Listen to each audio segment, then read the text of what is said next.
The content you're about to enjoy comes from the archives of The Best You. We're devoted to the very best in personal development. With a magazine and resources dedicated to inspiring and changing people's lives, at The Best You, we work with the world's leading writers and trainers on the evolution of the self, and people whose journeys have been affected by their work and words. For more information, go to www.thebestyou.co.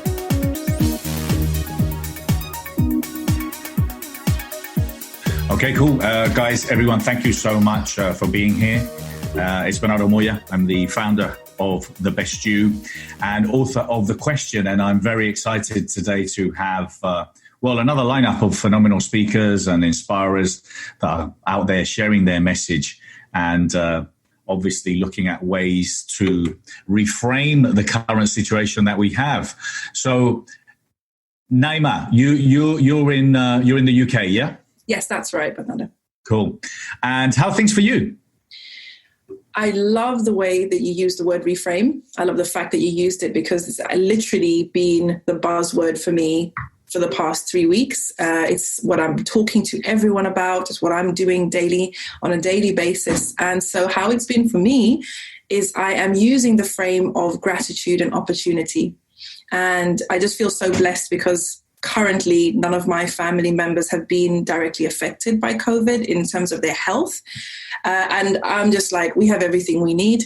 What could be amazing about this? What could be really groundbreaking for us about this? And what do I need to learn from this? And I'm learning so much. I'm enjoying my children. I'm in flow. I'm connecting with so many amazing people in this crazy world of ours and feeling like, hopefully, being part of the change that we want to see and being part of bringing comfort to people and bringing people, a new way of looking at things. Because at the end of the day, we can never control the circumstances, but we can control our response to the circumstances. So yeah, that's what I'm doing at the moment.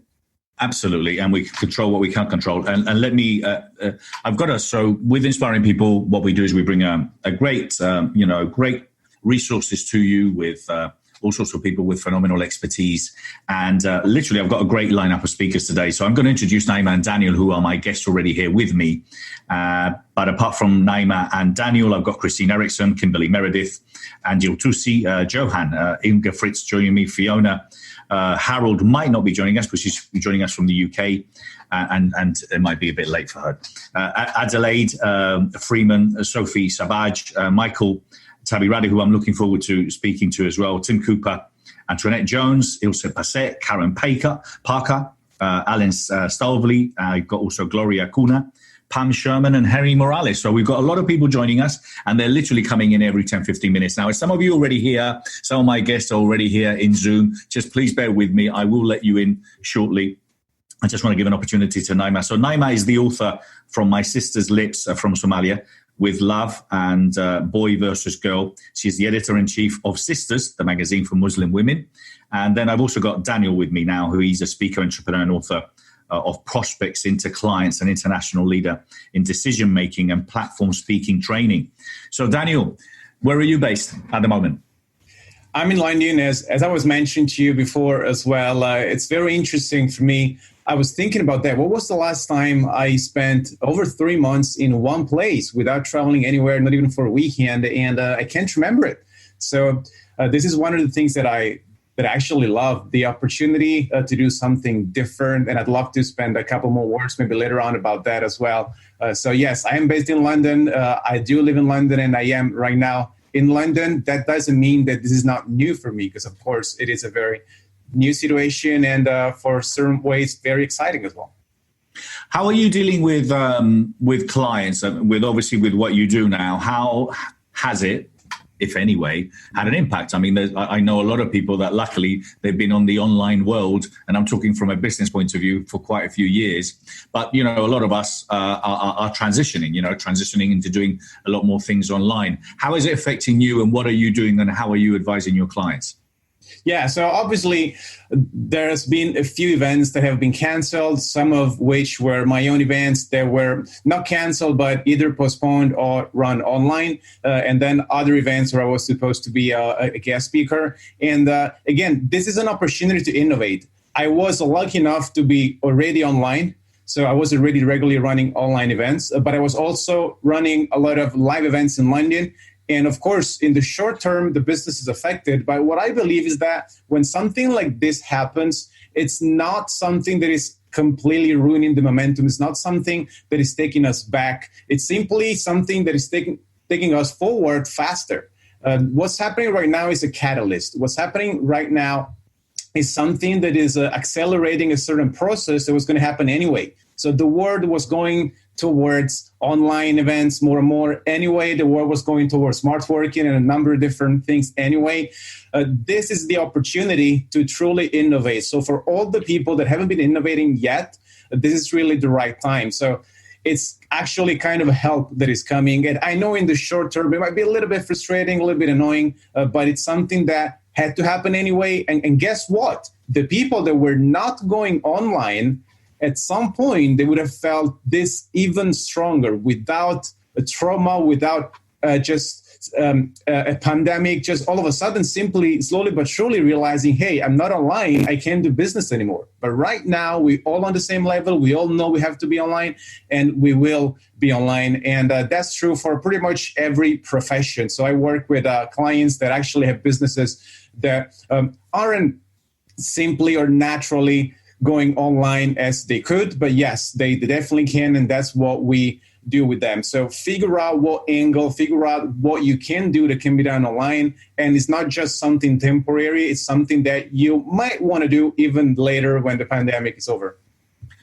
Thank you, Daniel. Great advice. And what about you, Naima? How, if in any way, or what are you doing to kind of help your community? We were talking about reframing and obviously, looking at what's going on and, reviewing and kind of seeing how we can move forward with it. But what are you doing more of and what kind of messages are you sharing? Well, as soon as the week that they were talking about children coming home, I could sense like a rising panic. And I quickly just had this inspiration to just jump in, and I just recorded 5 videos just on reframing, looking at the lockdown as an opportunity, also how to protect our children's mental and emotional well-being in this time. Just recorded 5 videos, put them out there, YouTube, Instagram, Facebook, etc. And just from that, I've just been called again and again and again to speak on this topic, on TV, on webinars, online summits and all of this. And I'm telling my clients, because I work with some clients who want to build their profile as speakers, as thought leaders, really. And I said to them that there will be 3 responses in this time. One will be a fear-based response.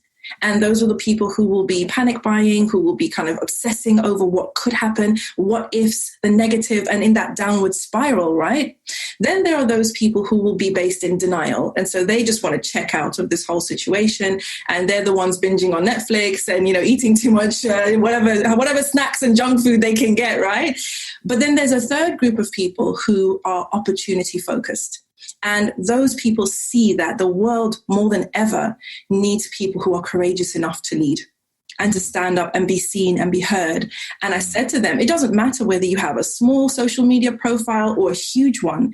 Stand up and lead your people. Give them a source of comfort and light and strength, because that's what people need, just for them to just calm down and be able to see, okay, this might not be as bad as I think. And then with my book writing clients, they're just living the time of their lives right now, because everybody's excuse is always, I don't have the time to write my book.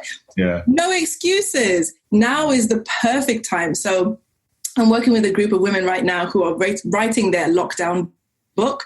So this is a book that they've maybe put off for many, many years. And they now see this as an opportunity to actually emerge from this time with something tangible. Imagine coming out of, 2-3 months of lockdown with your book finally in your hand. How cool would that be? So that's what we're doing. So it's been going really well. Brilliant, Naima. Thank you. And I agree. I mean, I've got a similar view when it comes down. I've always said there's 3 types of people. Those that have, even if they're alive, they've given up on life, i.e. they're walking dead, because they just simply do not want to learn, transform, change, grow, evolve.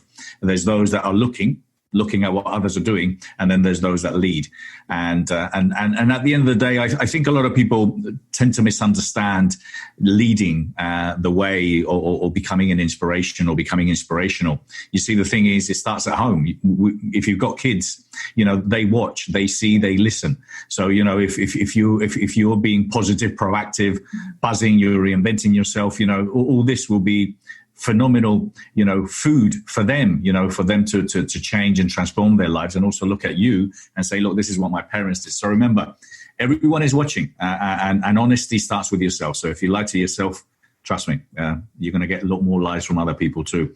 Christine, thank you so much for being here. I've got Christine Erickson, who's also joined us now. Christine is a mindfulness coach and clinical mental health counselor.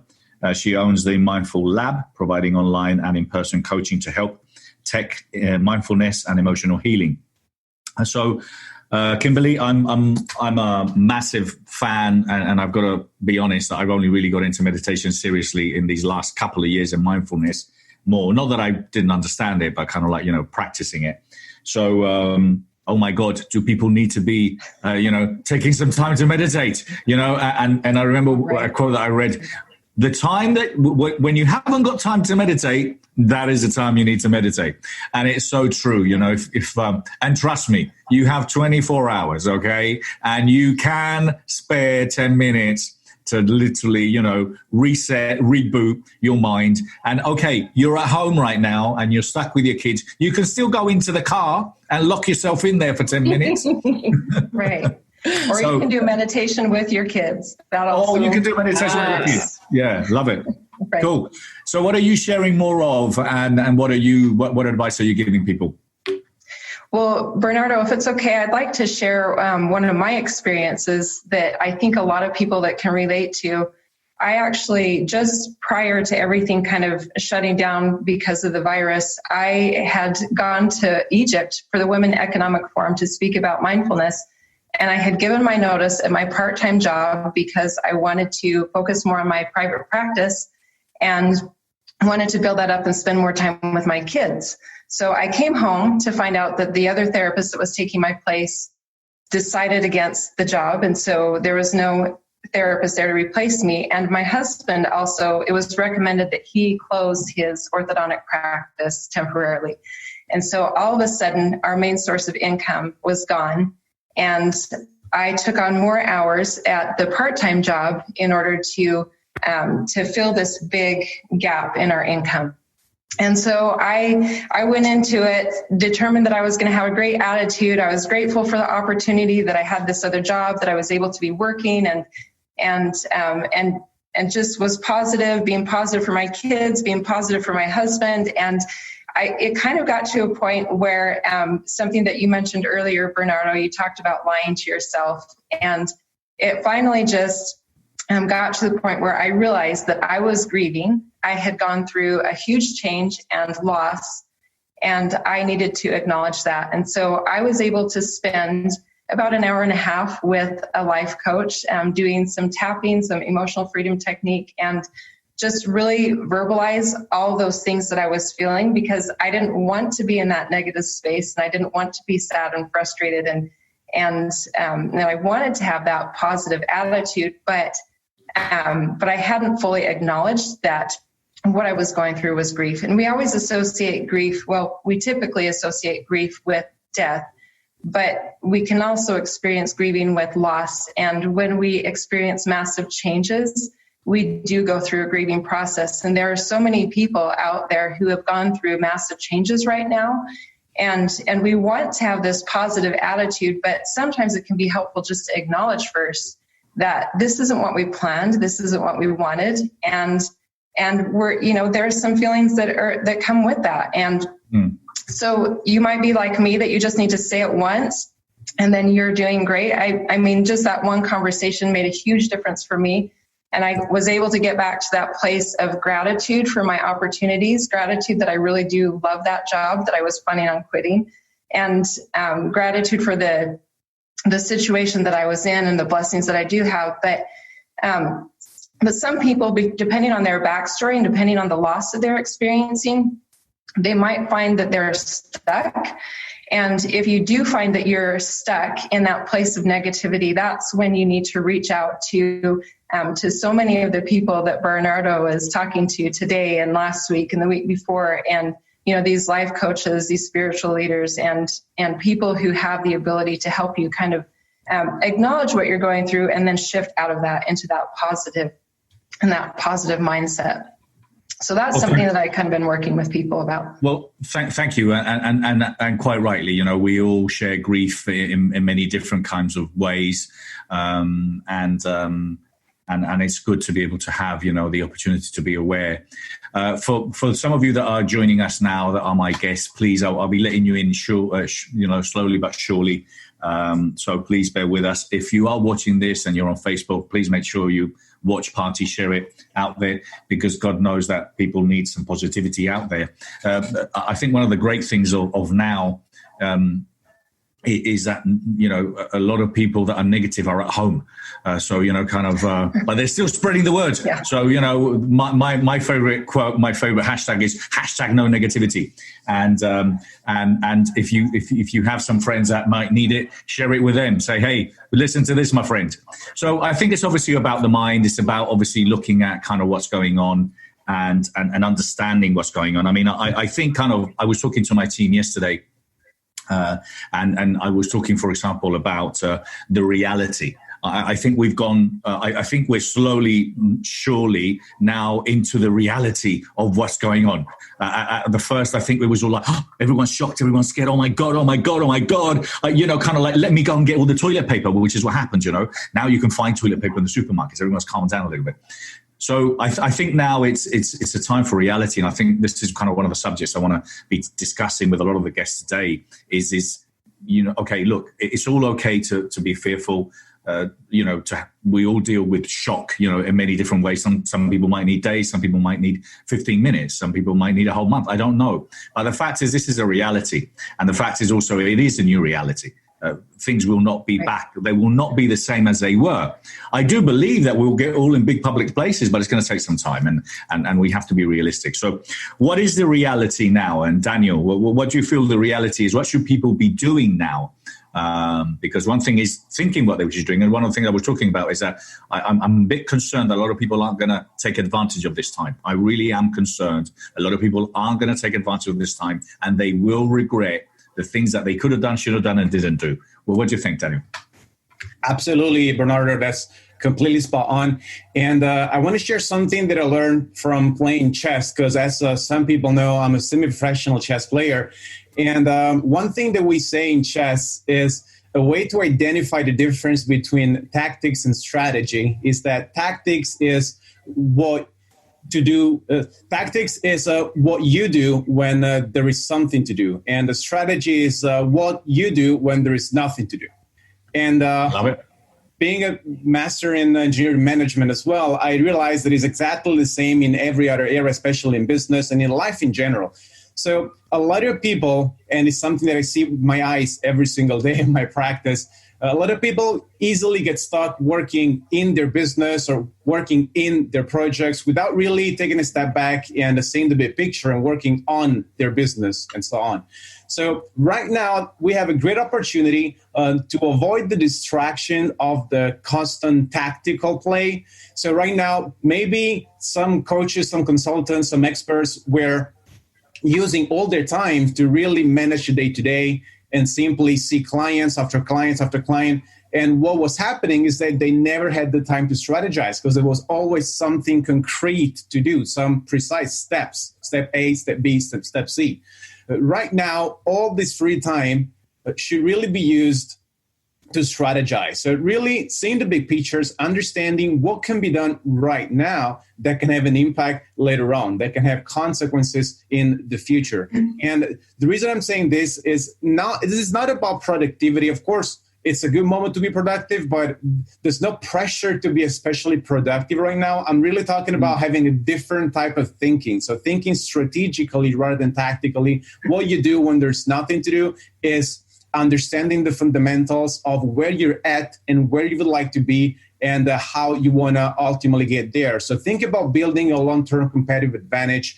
Think about what makes you different. Think about who you really want to reach out. These are the types of consideration that people should be making right now, and really spending some time on that and simply think and creating a plan of action that can be implemented over the course over a long period of time. Why not?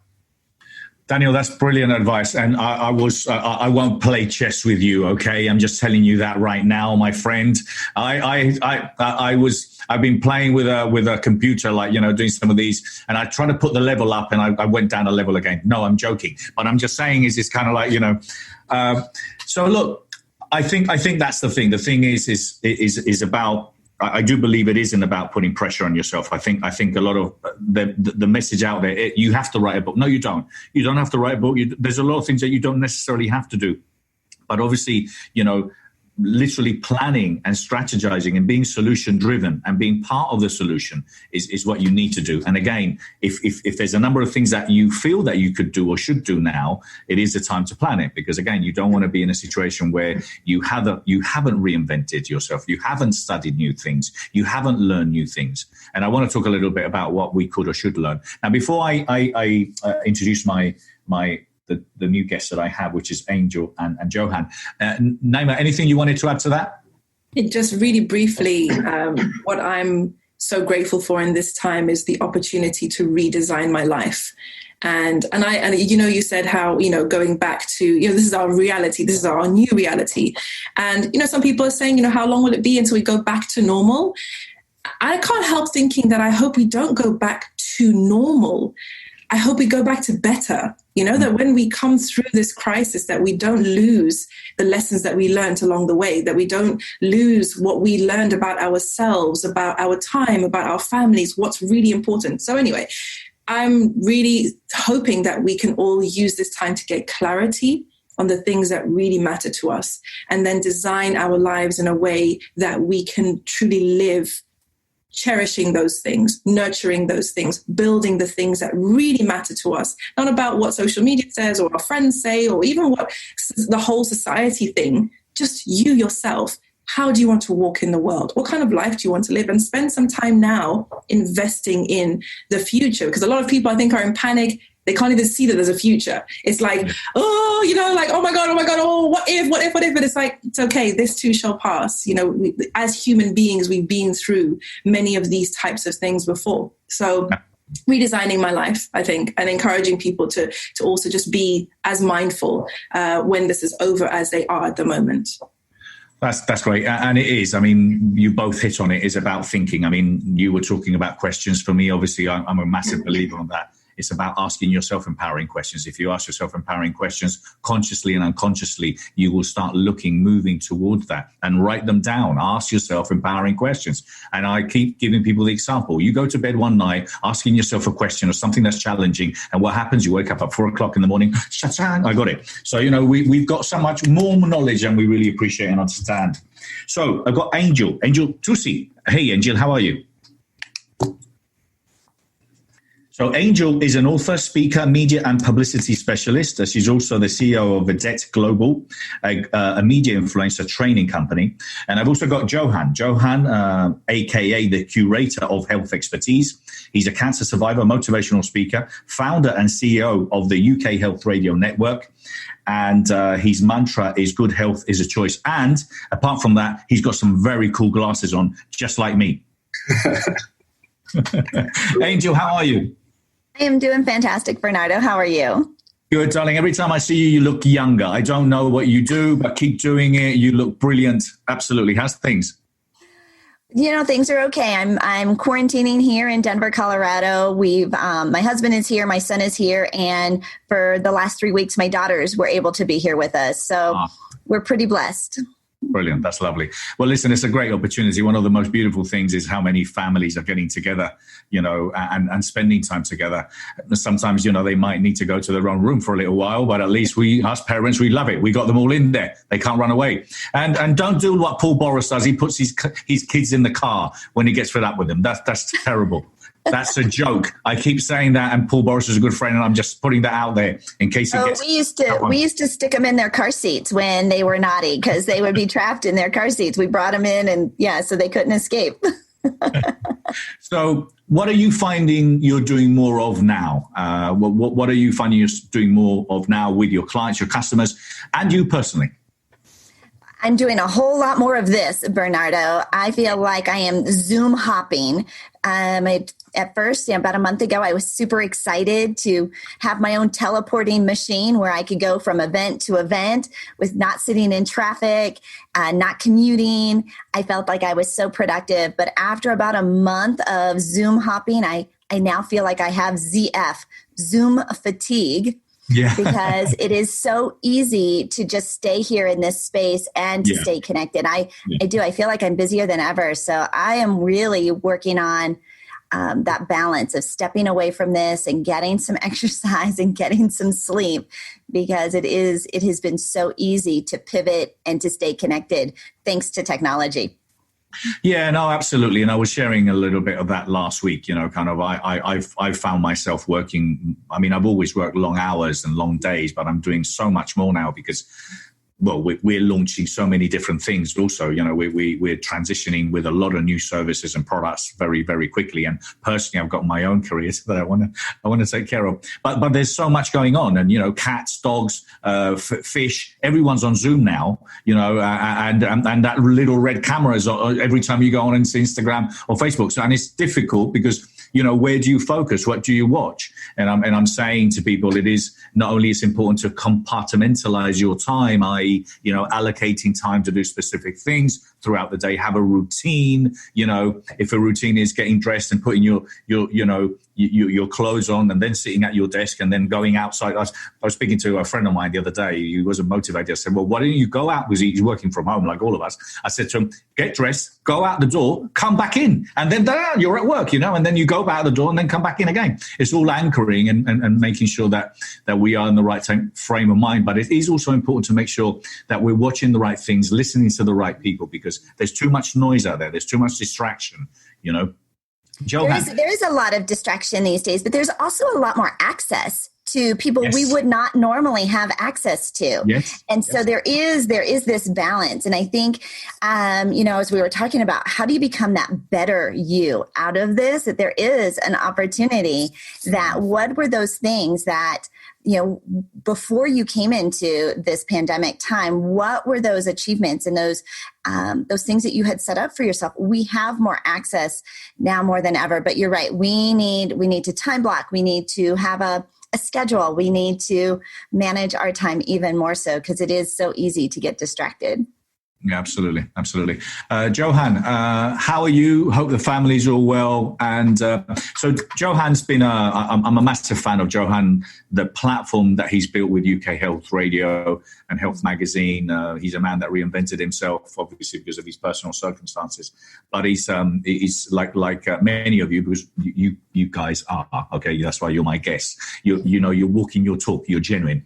I also talk about being congruent with what you preach, what you talk, and who you are. There's a lot of people that I suggest should read their own book because they forgot, kind of what they preach. So you guys are all very congruent. Johan's a very congruent guy. Johan, how are you? And how is things with you? And what are you doing more of?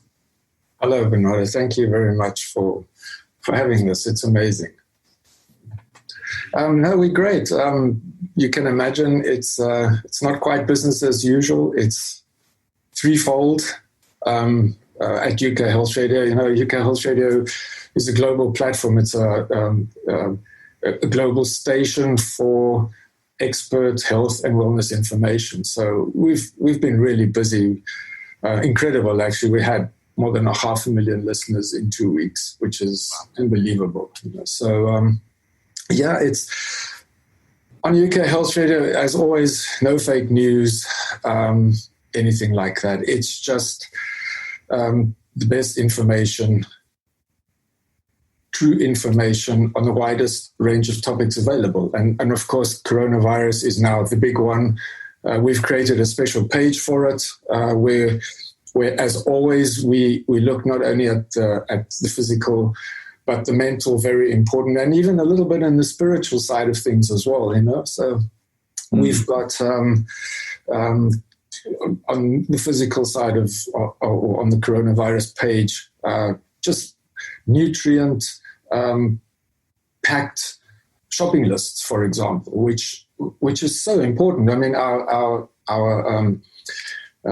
it's, you know, everything about staying healthy and everything else has to do with our immune system. And absolutely. So keep that immune system up, keep it oxygenated and going forward.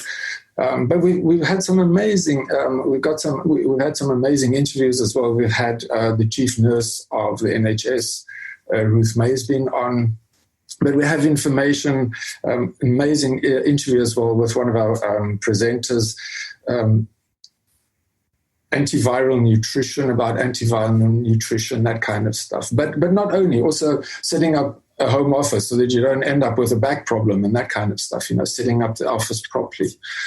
But I think the mental health part is so important, not only for a lot of the children's mental health. I think people haven't addressed as much as our own mental health, you know. So we actually, UK Health Radio offered a local primary school here in London free airtime to have a school situation. So on a Monday morning, it's actually quite incredible. On a Monday morning, they have assembly, and it's a live show, so it's quite interacting. They do stories, they read stories, not only for the kids, even for the parents. It's they've got shout outs, they've got music requests, and it's not really tutoring, but it's keeping that contact with their friends and with the teachers and everything else. You know. So that's been really successful, I have to admit. And it's not only for people in London or in the UK. Everybody likes a good story. Everybody. They've also got a section on there about safety, internet safety for the children, because our kids are on the internet all the time, you know, now. So it is said that we live in a world our questions create. And it's true. Those that have succeeded in life, those that stand out, those that have made a difference, those that are inventing, those that are exploring, pushing the boundaries of reality are based on those that have asked themselves empowering questions. In my new book, The Question, Find Your True Purpose, I help you find your true purpose, find your legacy. For more information, go to www.thequestion.co. Johan, and I hope, and this goes for all of you guests, for those of you that are joining me now or joining me later, please feel free, obviously, to stay as long as you can and you want, because, you know, we just literally get more and more guests as the days go by. I will be giving you each and every one of you the opportunity. Johan, I want to talk a lot more about the immune system. I want to talk a lot more about, obviously, nutrition and eating well. I've had a couple of experts. I had Danielle Bissonetti, who was, you know, the young vegan, you know, who's 15, 16 now, sharing some phenomenal stuff about gut and that last week. And I think it's something that people really underestimate, you know, and it's sad to go and see people at the supermarket just filling the trolley full of chips and crap food instead of really eating the right things. You know, at the end of the day, this will affect you, yes or not, depending on your immune system. If you eat well, and you know a lot more than I do, and I want you to talk about the water and having water, the right water, you know, it's just impossible for these kind of diseases to literally live in your body. So I hope you share a lot more about that. But that's kind of what you do. And obviously with the UK Health Radio, which, as you say, is a global platform, you know, you've got so many great experts there that are sharing phenomenal expertise, which is so worth listening. And this is the thing that I'm trying to say to people: do not overload on information, and definitely don't overload on bad news. Okay, don't overload on going into CNN and listening to the last tweet of whoever, and just forget about it. Just get the essential information you need. Okay, which is the essential information, which we already know. Wash your hands, wash it for 20 seconds. Do that frequently. Don't rub your nose when you touch someone else or something. You know, it's just basic knowledge. You've got that information. You know you've got to have a mask on. That's it. Okay, plug in, go in for half an hour to see what's the update, and then focus on how can you take care of yourself? How can you be healthier? How can you be stronger? You know, because if you have a good, strong immune system, it's very, very unlikely that you will get ill. And that's the fact. Okay, that's the fact. So I've got Kimberly Meredith now, who's also joined us. Kimberly is a medical intuitive trance channeler, psychic surgeon, hands-on healer, and spiritual teacher. So as you can see, we've got a massive variety of all sorts of people talking about all sorts of things. So I'm going to give you the mic now, Kimberly, and I want to ask Christine something more about mindfulness. So Kimberly, Now, you've obviously worked with a lot of people remotely, and you know, you do what you do, and you've got a phenomenal following, and you've been studied by doctors. So how are things for you now? Because, you know, I know you do your very successful radio show as well, but how are things with you? What are you up to? Hi. Yeah, go ahead.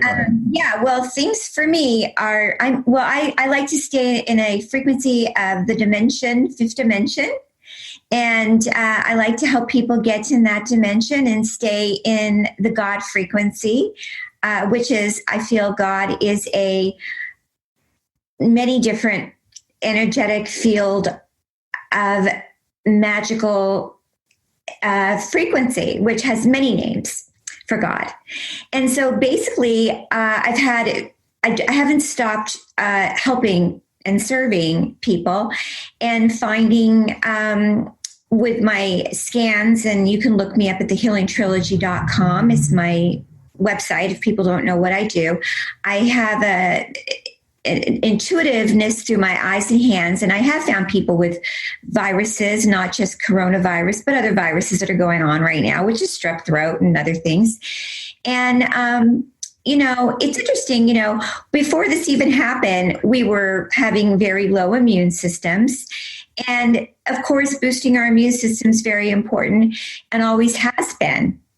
But what's important is right now taking the time, like Bernardo is saying, to look inward and finding the importance of our spirituality and knowing that we are going to get through this and that this is the time to be like, hey, you know, understanding that, yes, this is happening, but when we look back in a few months from now, we made it through, but this is not going to be the same life anymore. We're going to be in a different consciousness, a different awakening, and we're going to be stronger because of it. And we're going to have a superpower consciousness and a shift if we want. We can still stay in a different dimension, this third dimensional frequency, or we can move into a higher frequency. We can keep boosting our immune system, but we got to boost our spirituality with a God frequency, right? It's very important right now to understand we can rock this. We can do it. And understanding like, okay, so I wrote a book in 4 days called Coronavirus Top 21 Tips for Protection. And it's on my website and it's free. The Audible, you have to pay, it's on Amazon, but the other one I put free on another publishing company. And in the book, it talks about the virus, but also has stuff about boosting your immune system with shakes and essential oils. And I'm also writing another book right now that got picked up by a publishing company, a bigger publishing company, about the magical dimension of God. So what I'm trying to say right now on an upbeat, yes, we're going through some pretty hard times, but can we make it out of this? God is blinking through my eyes. Yes. We all have the frequency to tap into the dimensional energy of God. We are children of God, and we are being tested right now. We have been being tested, but we can make it through this. Thank you, Kimberly. Another question, Bernardo? No, thank you. I'm going to come back to you. I love your energy. I met Kimberly in one of her in the studio when she interviewed me, and I love her energy, and I love how positive you always are. I think kind of that was one of the things that, funny enough, I was reading in the news in my 10-minute slot, which I do in the morning. I think I do sometimes 5 minutes. And one of the things I was actually, there was a report saying that, I think it was something in the UK, saying that I think it was like only 10% would want us to go back to normal, because they're saying that they would like a lot of the things that are happening. They like this new normal. Yeah, we weren't normal before anyway. Well, no, we weren't. And I think kind of like, you know, as you're pointing out, you know, what's happening now with all this is that, if you look at it from an investment point of view, well, look, having these offices now, these really expensive offices and buildings, well, doesn't make any sense anymore because, we know that we can work from home. So we can all have our staff working from home. We can work from home. What does it mean? Well, it means I don't have to commute. It means I can live in the countryside. It means I can buy something cheaper. There's all these things that are happening, And then again, I've been reading a lot around electrical cars and electrical vehicles and how we're moving towards that. So it's a really exciting new reality that's coming from this. I'm extremely excited. Am I concerned from a business point of view? Well, yeah, like all of us, we've got to transition quickly, but at the end of the day, I'm very excited about it. So, Christine, from a point of view of quietening the mind, okay, because the problem is that a lot of people have this really, really bad internal dialogue going on in their head, right. And the negative people that we were talking about before, and probably those negative people are probably complaining right now saying, I haven't got an internal dialogue and I'm not negative. Well, we're talking to you. Exactly. And there's a lot of people that don't actually understand that they have an internal dialogue. Oh, I don't have internal dialogue. Yes, you are. You're just talking to yourself right now. That's your internal dialogue. So how does someone quiet the mind so we can then move forward and, just enjoy it? Not basically... by quieting the mind, then we can think better. Right. Well, yeah, and it takes practice. It takes time, and there are a lot of resources out there. And like people have mentioned today, there are a lot more resources available now.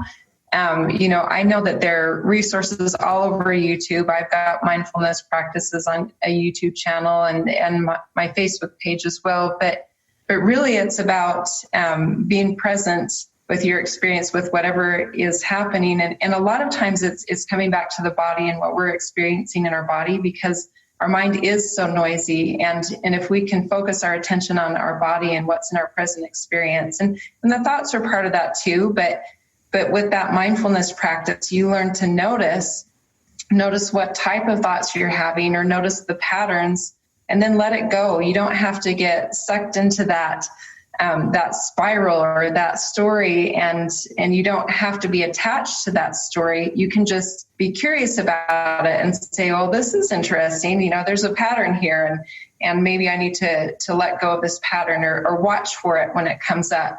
So mindfulness is, it's all about the practice. You have to sit and obviously, there's the sitting practice of doing it, that formal practice, but even just being aware of your thought processes and your body and your emotions throughout the day on a regular basis, you can incorporate those in an informal way so that you can be in tune with really what is in your highest best interest. So what is going to serve you best in your relationships, in your decisions that you make with your business. It gives a lot more clarity because we're not caught up in the story, whether it's a fear story, whether we're trying to fill in the gaps that we just don't have all that information for. If we can tune into our body and just in our intuition, really, more than getting caught up in all of the words of the stories that other people tell us, the stories that we've told ourselves, we can have a lot more clarity and focus and direction. So. That's great advice. Thank you, Christine. And yes, the key word there for me, there was many, but one of them is practice. One can't become an Olympian gold winner by doing one training. No, you have to practice. One can't become, a champion chess player like our friend Daniel over here, by playing one chess game. No, one can't necessarily make babies with one practice. Some people can, but, it's all practice. It's all practice. So I think with meditation, a lot of time, people get in and say, oh, I'm meditating. And then your voice goes off. Oh, this doesn't work. No, it does. You got to practice. Keep at it. I'm just telling you that it's beautiful once you manage to quiet the mind and you learn how to literally, for me, those 10, 15, 20 minutes literally just puts me in a completely different level all day. It simply does. And then just stopping again for another 5 or 10 minutes, turning off whatever, and just simply quieting the mind 5 or 10 minutes, then gets me going and up. So it's very powerful. Angel, Naima, I'll give you the mic. Sorry, 1 minute. So Angel, where and what are the things that you are learning more of? This is kind of one of the subjects I want to ask the experts, because, the experts, the authors, us that are leading the way, advising other people. Are we doing more? Are you doing more? Are you learning more things? And if so, what are you more curious and interested in at the moment? Well, absolutely, right? I think for all of us, how do we make sure that we are healthier? How do we make sure that we have, multiple revenue streams, and being that, creating more economic soundness in our lives and in our, just going forward out of this? Because for so many people, they had one revenue stream, and when that cut off, there was panic. And so I think for us, it is all about the health and wellness. It's about the financial stability coming out of this that I've been working very much with. I've got a brand new coach. I'm working with Sharon Lecter, and just creating financial freedom and financial literacy, learning more about that. And then in leadership too, right? As business owners, instead of sitting back, wondering, worrying, and waiting through all of this, how can we step up and step out and be those business first responders, be in front of the wave, not only for our own businesses, but for our clients and for our communities as well? And the ability to create more connection and to pivot, to learn how to, create those residual revenues, be digital, go online. I think we had to learn very quickly how to leverage this technology. We've had some hiccups along the way, especially with, so many people being online at once. So lots. I think I've been learning a lot. I think that there's not just one thing. I've been able to pivot. I've been able to be creative. And really, I've always been a learn it, do it, teach it kind of gal. So everything that I'm out and learning and discovering on how to build your business online, how to be more financially stable, how to make sure that you're healthier, I serve and I turn that right back around into my clients. And I think right now we've been able to create a stronger community and a stronger bond, because even though it seems like we're far more distracted and there's far more things vying for our attention, at the same time, we are clinging to those relationships, the people that we knew before, the people that we want to get to know better, who should be in our front row, who should be in our tribe, who are those collaborative partners, those JV partners, and, and spending more time with family. I think the humanity of all of this has just really risen during this time. And Bernardo, I think I've just been so blessed because for the last 2 years, I have been teaching entrepreneurs and small business owners how to build their business from home. I would get up on stage and put on my sleep mask, right? And say, right, from the comfort of your own bed, right, without even getting out of bed, you can impact hundreds, thousands, hundreds of thousands. And I was just teaching that for time management, right? Instead of building your business one-to-one and to, be, going to networking events and sitting in traffic, you can still have that impact right from home. It was all about time management. And lo and behold, now I realize for a time such as this, we are more prepared to be connected, to be more global, to expand our reach, to expand our horizons, to really get clear about our story and what that means to impact in impacting the world. That's brilliant. Thank you. And I'm going to give you the mic. Just 1 minute, Naima. Michael. Thank you for being here, Michael. I'm going to introduce Michael Tabirada in a minute. What I wanted to add to that, for me, for example, one of the things that I actually regret not having done more of is really exploring how to invest in stock and really understanding more around wealth management. And one of the things that I'm bringing to the Best You Online is a lot more of a massive variety of expertise. Now, I've always done that with the Best You Expo, where I wanted to have anyone and everyone within the well-being industry. But it's really important for me now to bring in the doctors, to bring in the nutritionists, to bring in the wealth management. So for example, understanding wealth and what to invest. What are the cutting technologies? Where is technology going? What are the things we should be investing in? And that's one of the things I want to give you guys, coaches, trainers. This is my free advice to you. You need to up your game regarding the skills that you have. Because if you want to become a coach and a trainer and a mentor, you need to coach and mentor and train in any and every aspect of life. And guess one thing, money is quite important. It's quite up there. If you haven't got the wealth, you can read all the personal development books, go to Tony Robbins and bounce up and down and all that. But if you don't actually have any wealth, you don't have any money, you don't have any money coming in, it's worth nothing. So, guys, you need to up your game. So, Naima, what did you want to share before? And then I want to ask Johanna a quick question. I just want to say I just love Angel's energy in the sense that she looks so excited about everything that's happening and Zoom and online. I'm just grinning here. You can't see, but I am. Anyway, I want to say what Christine, to jump off the story, I think that it's really a wonderfully powerful thing for everybody who's listening to just ask yourself, what is the story I'm telling myself about this? Every aspect of it, the lockdown, the self-isolating, the quarantine, my kids being home, my business having to change, that different energy between now I have to go online and now I get to go online. I get to serve my clients in a different way. I get to work with the world. It's such a powerful shift. I have to energy, the heavy energy, versus that I get to the possibility, the joy, the light, which Angel is like still smiling. So I just wanted to just offer that because I found that to be really, really powerful. Brilliant. Thank you so much. And Johan, I'm not going to dictate what you want to talk, but I want to ask you about this. So when you went through your cancer, one of the things that obviously, literally changed and transformed your life was the water. The water, obviously having the right water. Now, some people might be looking at me and looking at you, nodding your head, and they're going, what the hell are you talking about? I have water from the tap and it's coming out and it's good, but it's not good, is it? And can you explain to us a little bit more about how important it is? Because I've literally been following this, thanks to you, for the last 3 or 4 years. I've always drank a lot of water, but I've drank a lot of the wrong water, okay? And we're not talking about seawater. I'm talking about a lot of the water that even mineral water, which you think is good, isn't necessarily good enough. Can you share a little bit about that and how it helps? Oh, definitely. Bernardo, it's a two-sided coin with the nutrition and with water, especially.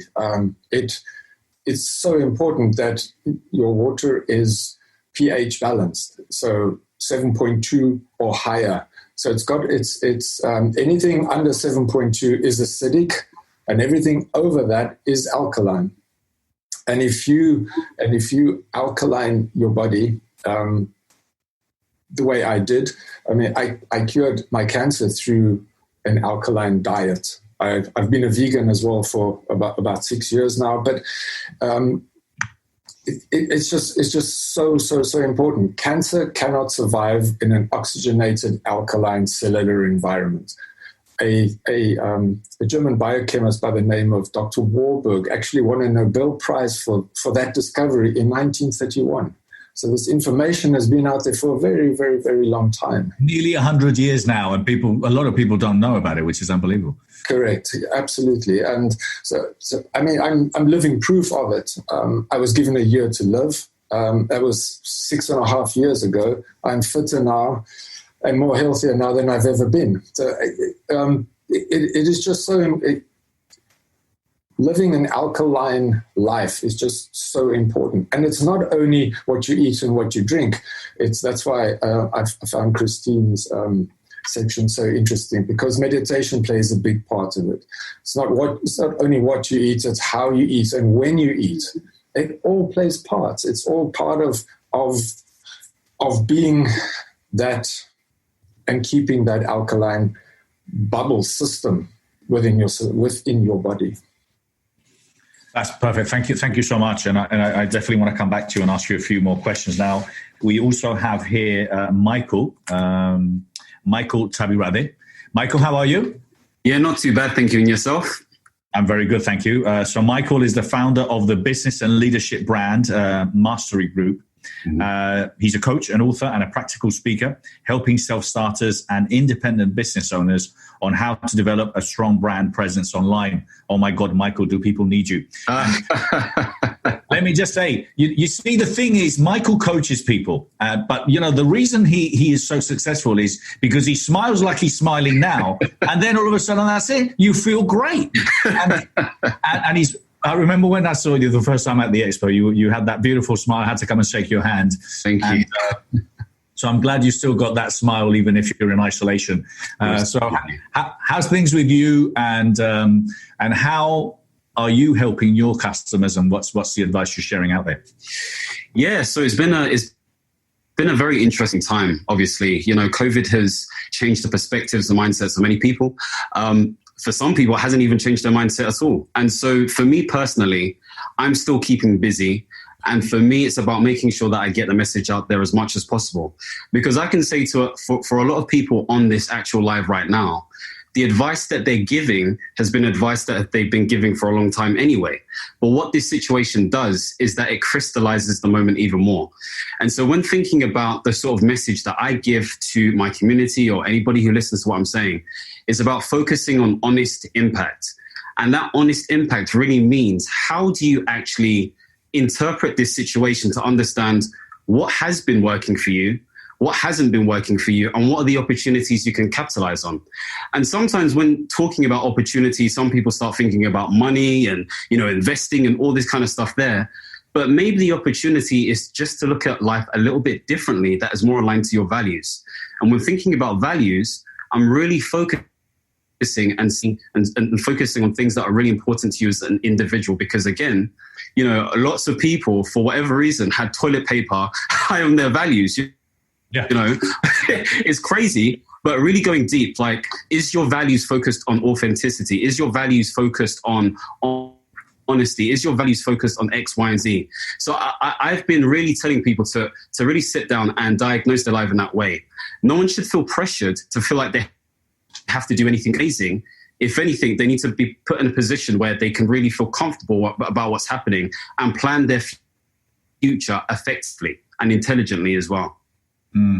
That's great advice, Michael. Yeah, great advice. It isn't about making it difficult. It is about simply, planning and reviewing kind of, what are the important things in life and how you can move forward.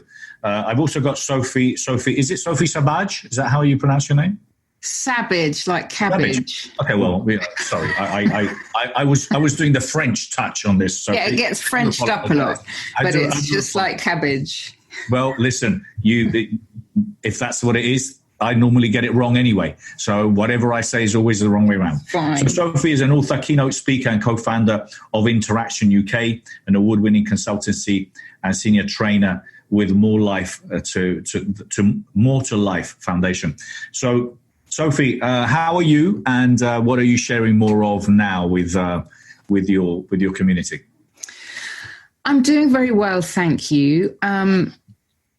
I've been working in the field of human and corporate transformation for nearly 30 years, and it became very clear to me that this is a very painful but profound opportunity for transformation. And in my experience, transformation doesn't come without pain. Actually, there's a break in the word breakthrough, and I do want to acknowledge how painful this time is. I mean, the loss and the grief and the fear and the loneliness is profound. And in fact, there was a pre-existing epidemic of loneliness that is in danger of being compounded by the distancing and the isolation. But I've also in more recent years, I mean, I've been living with, I was given a few months to live in 2014. I've been living with stage 4 lung cancer for 5.5 years. I wrote a book called The Cancer Whisperer. So I'm quite a trusted, I'm trusted as someone in the UK. I've helped a lot of cancer patients and take hold of their fear so it doesn't take hold of them, and run the show, because fear adds emotional disease to physical disease.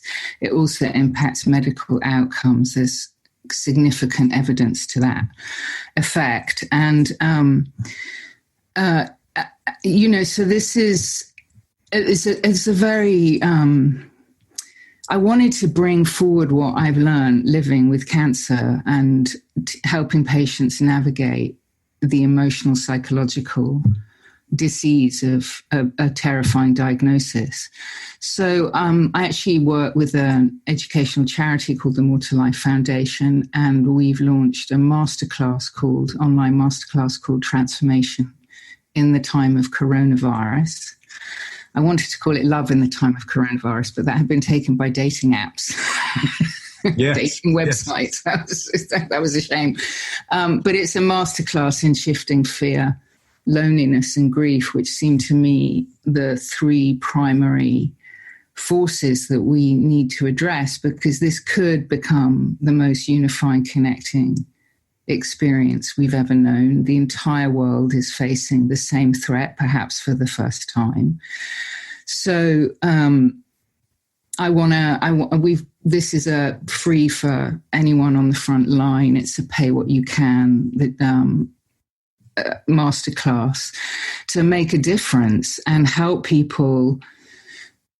We have choices here. We can either wait till go back to normal and aim to survive, or we can thrive in the midst of this, and we can surrender the normalities that no longer serve our spirits or our society.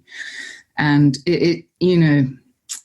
I find myself asking, it seems to me lockdown is a profound opportunity to recognize where we have already locked ourselves down emotionally, spiritually, mentally, and where we've been living in lockdown actually long before this came. So this is, to me, it's clearly a great awakening, but a very, very painful one.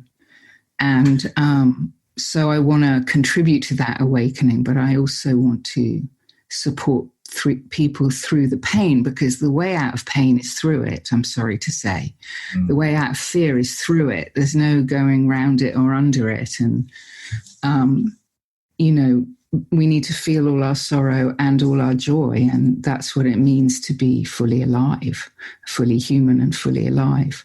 So, that if anyone's interested, just go to moretolife.academy and you can come and be part of it. And please feel free, any of you that are here today or anyone that's actually watching this, just to share anything that's of value. When I started this group, and I started 5 or 6 weeks ago, I came up with a hashtag, which is Food Bank for the Soul. And the idea behind it is obviously it's a place where we contribute and we support and we help each other. And I know that a lot of us are, obviously struggling financially, but the whole idea about this is giving things that are of value that people could take with them and obviously, take advantage of. If you're interested in finding your true purpose, if you're interested in finding your legacy, if you're interested in growing, if you are sick and tired of reading books that don't help you, haven't helped you, or are not helping you, or attending courses and seminars that haven't really had an impact in your life, I invite you to read my book, The Question, Find Your True Purpose, out now. For more information, go to www.thequestion.co. But I've got to say, for me, I've got my mother-in-law, she's 80-something, widowed for 4 or 5 years now, and she's on her own, and, she's in isolation on her own. And so loneliness is, as you're pointing out, it's a reality, and people are dying alone. They're dying alone. It's heartbreaking. And not only that, it's just kind of like, listen, my mum passed away 3-4 months ago, 2 months ago now, actually, 2.5 months ago. And we were lucky that we were able to bury her, but, not being able to even be with them when this happens. It's tragic and very It's really sad. And it's also having a massive impact on cancer patients. I'm in touch with thousands of them. By the way, Johan, I'm a good friend of Robin Daly, and I've been on your radio show. They're having their life-saving treatments cancelled, postponed. I'm coaching clients who are saying, I've come this far with stage 4 brain cancer, and they're leaving me to die. I have stage 4 lung cancer, which makes me very low priority for an ICU bed or a ventilator. I'm quite calm about that. I have nearly died twice, and I'm very much at peace with my mortality, and I'll be taken when I'm taken. But it's a very frightening time for cancer patients who are literally being told, they're being sent do not resuscitate orders by their GPs. No, I know there's some very sad news out there, but then again, it's tough. No, listen, it is. What we're looking for here is obviously, I think the awareness around it is important. And I think a lot of us are aware of it. I think kind of what the message that I want to share here is about being grateful for those of us who are healthy, who are well, who are able to communicate, who have and play a part and contribute absolutely. What we can. So it's about being part of the solution, and Exactly. It's about, putting things in perspective. When you feel sad and sorry for yourself, well, then, wake up, because really, there's a lot going on out there that isn't necessarily. Kimberly, you put your hand up. What is it you wanted to share? I can't stay for too much longer, because I have actually part of what I do as I don't know if you know about me, Sophie, but part of what I do is I'm kind of a new medical intuitive, only 5 years. I had a near-death experience, and I'm like a puppy dog. I scan and with my eyes and blink, and I actually can smell when people have cancer. So I diagnose cancer through Skypes around the country and big expos, and I have a practice, and I would be more than happy to do a free healing and scan on you through Skype. Thank you. And I actually brought down my session for people right now during this pandemic, and I do chakra healing on people. And I give and give and give and give right now through this. And sometimes people don't even know that they have cancer. A lot of what you're saying is absolutely the truth. They are not doing any surgeries. They're not opening up the communities of hospitals right now. They're putting everything on hold. So this is why I'm very busy. I get that you would be very busy. I'm glad that I have to go right now. I have clients till like 8:00 tonight. So, but I'm not charging, very much at all. Well, bless you for that. That's what I do. I don't feel it's really for me to do right now. I feel it's time to give and help. So anyway, you can reach me at thehealingtrilogy.com, and I'm more than happy to do that. And I'm right in sync with I'm really happy to be a part of this group right now. It's really an honor. I love Bernardo, and what I can't see, my glasses aren't, but what Johan is saying about the water is right on, because the water, don't take a bath in tap water. Even like there's so much about water. I mean, the water is the number one thing. It is so important we don't drink tap water. And so I give so much apology that I have to go. Don't worry, darling. No worries. It was lovely to see you. I can feel your energy from here. I'm just telling you. I can feel your buzz and your love. So lovely to see you, Kimberly. Take care. Stay safe, darling. All the best. God bless you guys. But definitely, Sophie, I'd love to pray with you and do a scan on you and do a healing for you. And it's through the Holy Spirit. And Kimberly, feel free to put, all of you, feel free to put any service or anything that you're offering here below. Now, I've got a couple of guests that are joining us too. I have Antoinette Jones. Angel. Bye, Angel. I know Angel and Christine. And bye. Okay, bye. Love you. Bye. Bye. Bye. You, bye. Michael. So I've got Antoinette Smith here, and Antoinette is the CEO of Empowering Women Extravaganza, whose passion and purpose is to ensure women of all ages know their worth in all aspects of their life. How are you, Antoinette? Oh, hold on. Let me unmute you. Yeah. Hey, how are you? I'm great. Thank you. How about yourself? Very good. Are you out in a restaurant somewhere? It looks like it, huh? No, I'm only joking. I'm always trying to see if I can catch someone out there. And so, where are you? Are you at home? And yes, I am. Okay. I'm just joking. I was talking to my team the other day because they were saying, and I was saying, listen, stop complaining. You always said you couldn't get hold of your clients and your customers. They're all at home. Everyone's at home. This is the time to speak. This is the time when people actually pick up the phone. Even when it's a telemarketer trying to sell you some insurance, you pick up the phone. Talk to me. Where are you? What's happening? Anyway, how are you, Antoinette? What's going on in your life, and how are you helping and supporting your community? Oh, awesome. What's going on in my life? My life is actually, pretty good. All is well here in my home. I'm quarantined down with my 2 daughters. Which they're adults, so I don't have to worry about homeschooling or anything like that. That's good. Right. So many parents are teachers now all of a sudden overnight. Exactly. I didn't have to worry about that. And for me, with my platform being empowering women, what a better time now for women to be empowered. Being locked down, being at home all day. Like you said, this is a new world for us. Mothers who are not used to homeschooling now have to be faced with homeschooling their kids. So things have changed dramatically for what our home life looked like.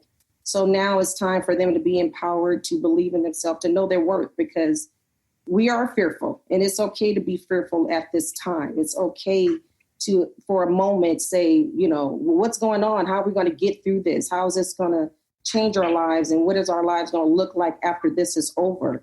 So what a better time now to know who you are. For me, I heard someone say, you know, in order to empower our community, we have to first empower ourselves. So yes, I have been taking this time to get more involved, to do a little bit more home training on things, taking training on other things, so I can go back and share with my movements, with my lovelies, as I like to call them. They are my lovelies. So I want to be able to have more knowledge to share with them during this time, to encourage them just to have faith, to trust in God at this time and believe that everything is going to be okay. So those are the messages I've been sending out to my community on a daily basis, just trying to, you know, be a force of some wisdom, some funny, you know, tell them have a little fun, you know, be creative, get that in creative mode going. So those are the things I've been sharing with my community right now.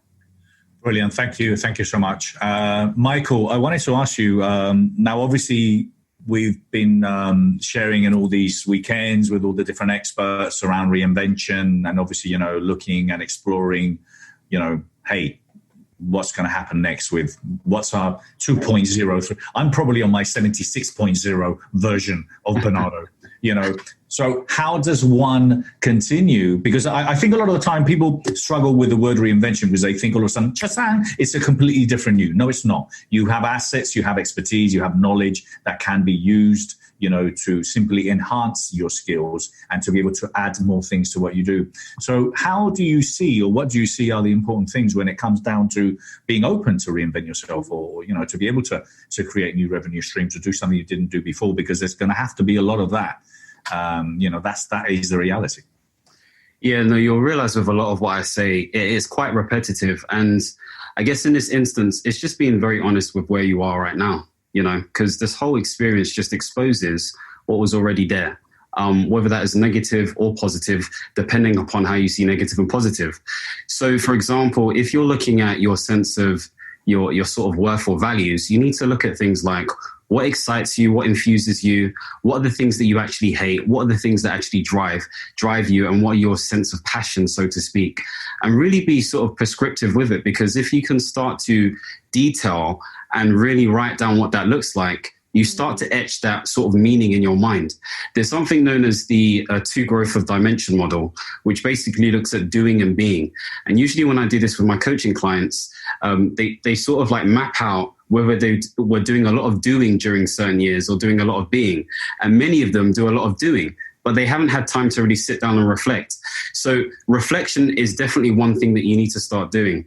Second thing is also looking at things that you're grateful for, because sometimes we overlook that quite a lot. And I know a lot of people talk about gratitude journals and writing one thing they're grateful for every single day, but you need to actually sit down and meditate on it and believe in the things that you've actually achieved in your life, you know. And even if it is an achievement, it just may be a benefit. The third thing I'd also say is really utilize the people around you. So I'm a big believer in accountability buddies and mastermind groups, no matter how big or small they are, because if you have another person that you can talk to with regards to your dreams, your aspirations, your goals, X, Y, and Z, but in a structured way, then you're more likely going to have a directed focus towards a specific goal that you're trying to achieve. So usually for me, I sit down with an accountability buddy and we look at our objectives, we look at our tasks, progress, and we're proper prescriptive with it. We look at lessons learned and we rate each other out of 10 in terms of how much effort we've actually given towards that specific goal. And that's what we continue to do on a bi-weekly basis. In addition to that, I would always advocate, if you can, obviously, to get a coach, whether that's paid or not paid, you know, or even a mentor-like figure. because it's always good to get some sort of inspiration or direction or facilitation around improving the quality of your thinking. Because during this time, it's about being as aligned and intelligent with your thinking as possible, so that after this, you get to a point where you're doing things based on your own willingness and fuel, but in an intelligent way aligned to you. And that's really important. And this is why I'm always saying, do things from an honest point of view. For many people, especially over the age of 25, that honesty really becomes sort of driven within us from a really big experience that happens, an experience that sets us off in a way where we're like, we need to change our ways. And this is the experience right now that many of us are sort of experiencing. This is a huge spark in history, whether we want to see it that way or not. We are part of history in the making. And so we have a decision right now to create our legacy. And by saying legacy, I'm not saying anything that has to be so tremendous and big, because not everyone's going to respond in the same way. But it needs to be the legacy that you create for yourself. So to answer your question, Bernardo, it starts with being honest and going through the process of creating that honest Mike or honest Bernardo or honest whoever it is. And that's how you'll be able to come out of this situation stronger, because it's an opportunity to really develop your inner strength, I believe, at least anyway. That's great advice. Very precise, straight to the point. Love it. And listen, I'm a massive believer in honesty. Absolutely massive believer in honesty. And I love the idea of it. This being a spark. Absolutely, this is a spark up a lot of people's derrieres. And you know, for those that don't know French, well, hey, Google it. But what you were saying is that there's a lot about doing and being. And I would tell you that what there has been a lot of is a lot of talking. There's been a lot of people that have been talking for a long time too. So there's doers and there's beer. There's people that do and people that be. But there's a lot of people that have talked. And as you quite rightly pointed out, this is a time when they will stand out and they, you know, they will. Well, they will be identified quite clearly. I love the idea about coaches, mentors. Absolutely, you know, people. Seriously, if you're going to take anything from today, apart from the water and apart from obviously a lot of the stuff that we're sharing here today, get a coach, get a mentor. What I will say to you is that this is what I love my job. I haven't met any of the inspirational speakers that I've worked with, promoted over these years, that is so generous with their time, are willing to stop at any moment to give you any advice they can about anything free of charge. Seriously, they are. And if you ask, you get. If you go and reach out to them, you will ask, you know, you'll ask when you get. I've worked with Sharon Lecter, you know, and she was my mentor. And obviously, you know, I've had a big influence with Richard Bandler with her. But guys, go out there and having a buddy that you can literally, you know, hold you accountable. You need someone that holds you accountable, because, you know, sometimes, you know, it's there's a lot of layer, and sometimes the first word is bull, and we know what the other is. And you can point that out quite quickly when you get a coach and a mentor that really pushes you. So, thank you for sharing that. That was brilliant. Antoinette, what do you think is going to come from this? Because I particularly believe that this is going to be a phenomenal opportunity. And I'm gutted this is not happening when I'm 30, because I would really kick some global ass. I'm going to kick global ass, but I don't know if I'm going to have enough time to do as much as I'm going to do, because I feel this is just going to be a phenomenal time ahead of us. I mean, I can feel the creativity right now. I mean, I really feel energy, and obviously, because there's so many people that are thinking. They've never actually stopped and thought about what they're going to do. There's a lot of people are writing books. A lot of people are creating programs. So what do you think is going to come from this as far as creativity is concerned? I totally agree. I think everybody during this pandemic had to find a way to be creative. Even our singers, our athletes, the movie industry, everybody has become very creative and recognized. They already knew, but I think they recognize even more that technology is where we needed to be. We're all Zooming. Everybody is on Zoom now. I think everybody has Zoom fatigue, as Angel was saying. Yeah, I like that, the Zoom fatigue, because, you know, if it wasn't for this, how could any of us get our message across to anybody? So I think people are utilizing that a little bit more. You know, I'm on Instagram now that I have time. And I think right now, because everybody is home, they're working from home. So you have a little bit more time to search the social media platform. You know, those who work the 9 to 5, they couldn't do that in the office because the boss is looking. So now you have even more traffic on your Instagram, on your Facebook pages. So I'm seeing more and more people who are utilizing those platforms to get their message out. And what a time to do it. So I do agree. This is a time to, after all of this, to continue down this line, continue to be in front of people. For me, that's what I'm planning on doing, because I am able to be in front of more people more often than normally I can be. I think we're finding out that you don't have to travel the world. You can sit at home and get on a Zoom now. People are going to get used to this format. So I think it's going to help folks on this level to say, oh, okay, I don't have to necessarily have that interaction up close. I can reach somebody across any continent and be able to talk to them and spread their love and what they do, their platform. So I'm excited about it myself. I can't wait to see, the more creative things that I'm going to come up with. And I'm jotting down, as I listen to all of you with such creative things to say, I'm jotting down my little notes for myself to remind me on what I need to do and things like that. So I'm excited. I'm with you. I wish I had thought of this happened too when I was in my 30s. Oh my God! Oh my God! Don't worry. Don't worry. We're still there. I mean, listen. I'm at my. Got it, right? I'm just getting started, Antoinette. I am just getting started. The best you is just getting started. So. Absolutely. And listen, we've all got our own careers. I want to reach out to each and every one of you who are speakers, authors, because obviously you know us, that we've done the Best You Expo. We've had, tens of thousands of people attend. But if you are interested in taking advantage of our online platform, because we're taking the Best You online, which is all there. So we've got 700 expo talks. We've got more than 60 interviews. We've got NLP live talks. So now what we're putting on there are courses after courses after courses. So guys, if you have courses or you don't have a course, reach out to us. We can help you. We can provide you the platform. The Best You is launching the Best You TV in the next couple of months, more coming soon. We're also obviously now exploring e-commerce. So we're going to be launching shop with all sorts of inspirational stuff. So, we're working at speed of light behind the scenes to transition.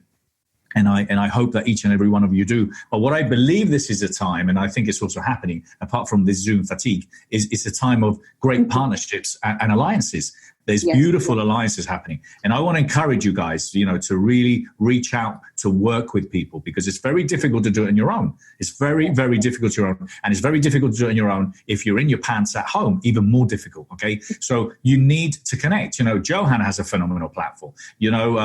Antoinette, you've got a phenomenal platform. A lot of us have platforms that, you can take advantage of and you can reach to. And it's about that. So I've got a couple of more guests that have just joined us. Now, Naima and Daniel, I want to thank you so much for being here. You do not have to leave. You're still my guests, okay? I don't kick anyone out. We've had a couple of people leaving. Feel free to leave if you have to at any time. But I want you to... Did you need to leave, Daniel? No. Okay. Well, I just wanted to add one thing on what you said, if I may, Bernardo. Yes, quick, because I've got a couple of guests that I want to introduce. Go ahead.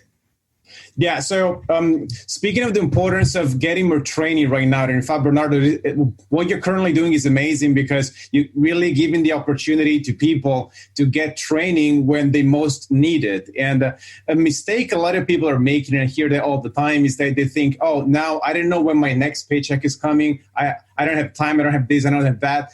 So I should cut the training. I should not get a mentor. I should stop taking different courses and so on. And this is actually a big mistake, because right now, what we want to do is exactly the opposite. What we want to do right now is getting more training. Personally, I'm investing more time and more money in training now than I normally do. And I normally do take a lot of training.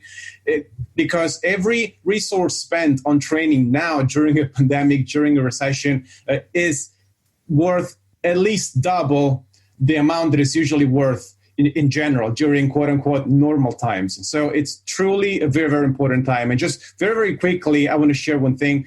I have two parents who are history teachers. And one thing that I've learned from them is that history is one of the best teachers that we have. So going back a little bit to the 17th century, during the year 1606, there was an outbreak of plague, and it was in London, all over the UK. And what happened was pretty much the same thing that is happening right now. All the theaters were closed and the gatherings were banned. During that year, during the outbreak, 1606, Shakespeare wrote King Lear. And if Shakespeare had thought, this is not the right time, this is not the right moment to invest, to do this, we wouldn't have King Lear now. And a few years later, something else happened as well. In 1665, there was another outbreak in the UK. And what happened was that Isaac Newton created his theory, gravitational theory. Once again, same thinking. So you don't need to go back in history so much. You can go to 2008 during the recession. August 2008, Airbnb was founded. March 2009, Uber was founded. So this is truly the right time to invest. During uncertain times is when you can really make the difference. So once again, thank you so much, Bernardo, for giving the opportunity to everyone to get more training, get more inspiration, because this is exactly the time. And history has proven that it's not me saying this. It's something that we can easily see by looking at what people did before us. So make sure everyone else is watching from home as well. Get more training right now and invest more money, resources, time, focus, because this is really where you're going to see the best results. Thank you, Daniel. And I love the bit of history you shared with us. Thank you so much, Daniel, for being here. Naima, thank you so much, both of you, for being here. I really appreciate you both, what you've contributed and your energy. And I'm going to carry on with you guys. Well, imagine, because you were talking, Antoinette, about us being on Zoom, but imagine our grandparents. If they had to speak to someone, they had to write a letter. And then it took 3 weeks to get the letter over there. By the time they got the letter, they might have been already in hospital or passed out. So, the way that we have now, the communication we have, and we've talked about this before, okay? It's tremendously inconvenient. It's very serious for a lot of people. It's quite concerning in so many different levels and so many different kinds of ways. But at the end of the day, for a lot of us, what we're doing is we're sitting at home with a fridge full, watching Disney Plus and getting fat. So, that's not my case, okay? But I'm just saying is, come on, boys and girls, all right? What our grandparents went through was tough, when they were at the war, when they were at war.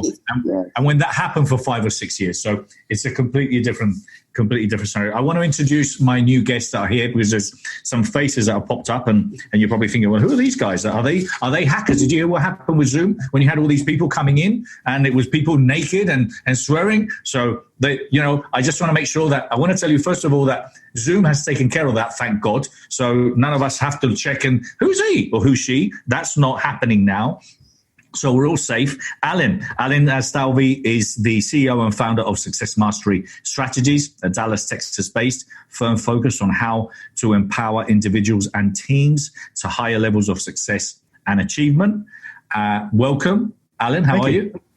Really good. Thank you.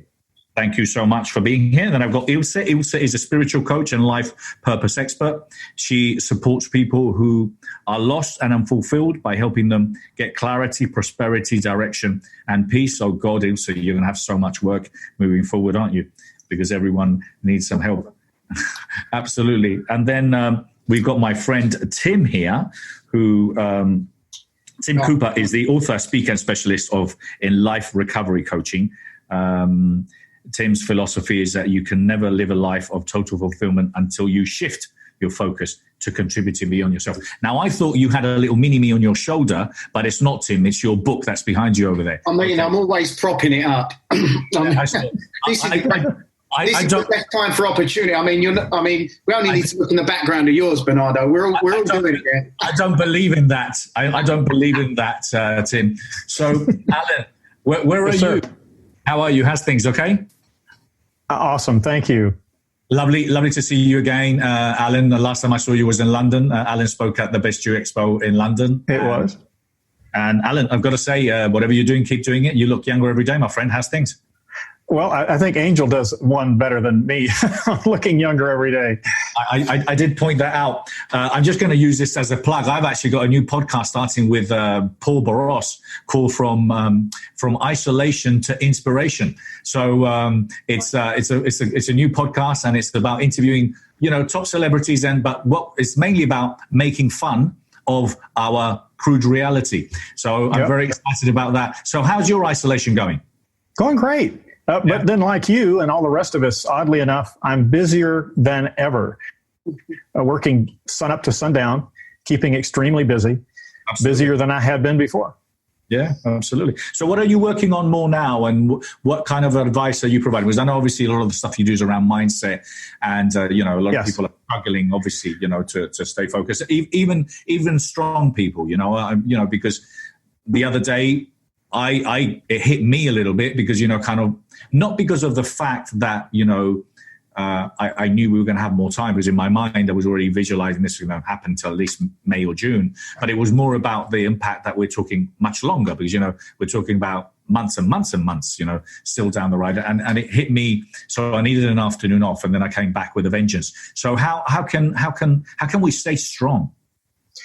Well, initially, I had developed a program that I called it a holistic approach with a W, not an H, W for whole versus partial, because as you'd mentioned earlier, Bernardo, it's good to focus on the whole. And I like that Johan is focused on health, and that's one of the pillars of my program. And if you say I look younger, well, maybe it's because I have focused over 40 years on health and vitality. I was a former Air Force medic, and in spite of that fact, I'm not a big fan of allopathic as opposed to naturopathic. I'm more of a naturopathic fan. I believe you are responsible for your health, and that I should be in charge of my body and my health and not put it in the hands of, quote, the experts. So that's what I do every day. Johan, I'm a big fan.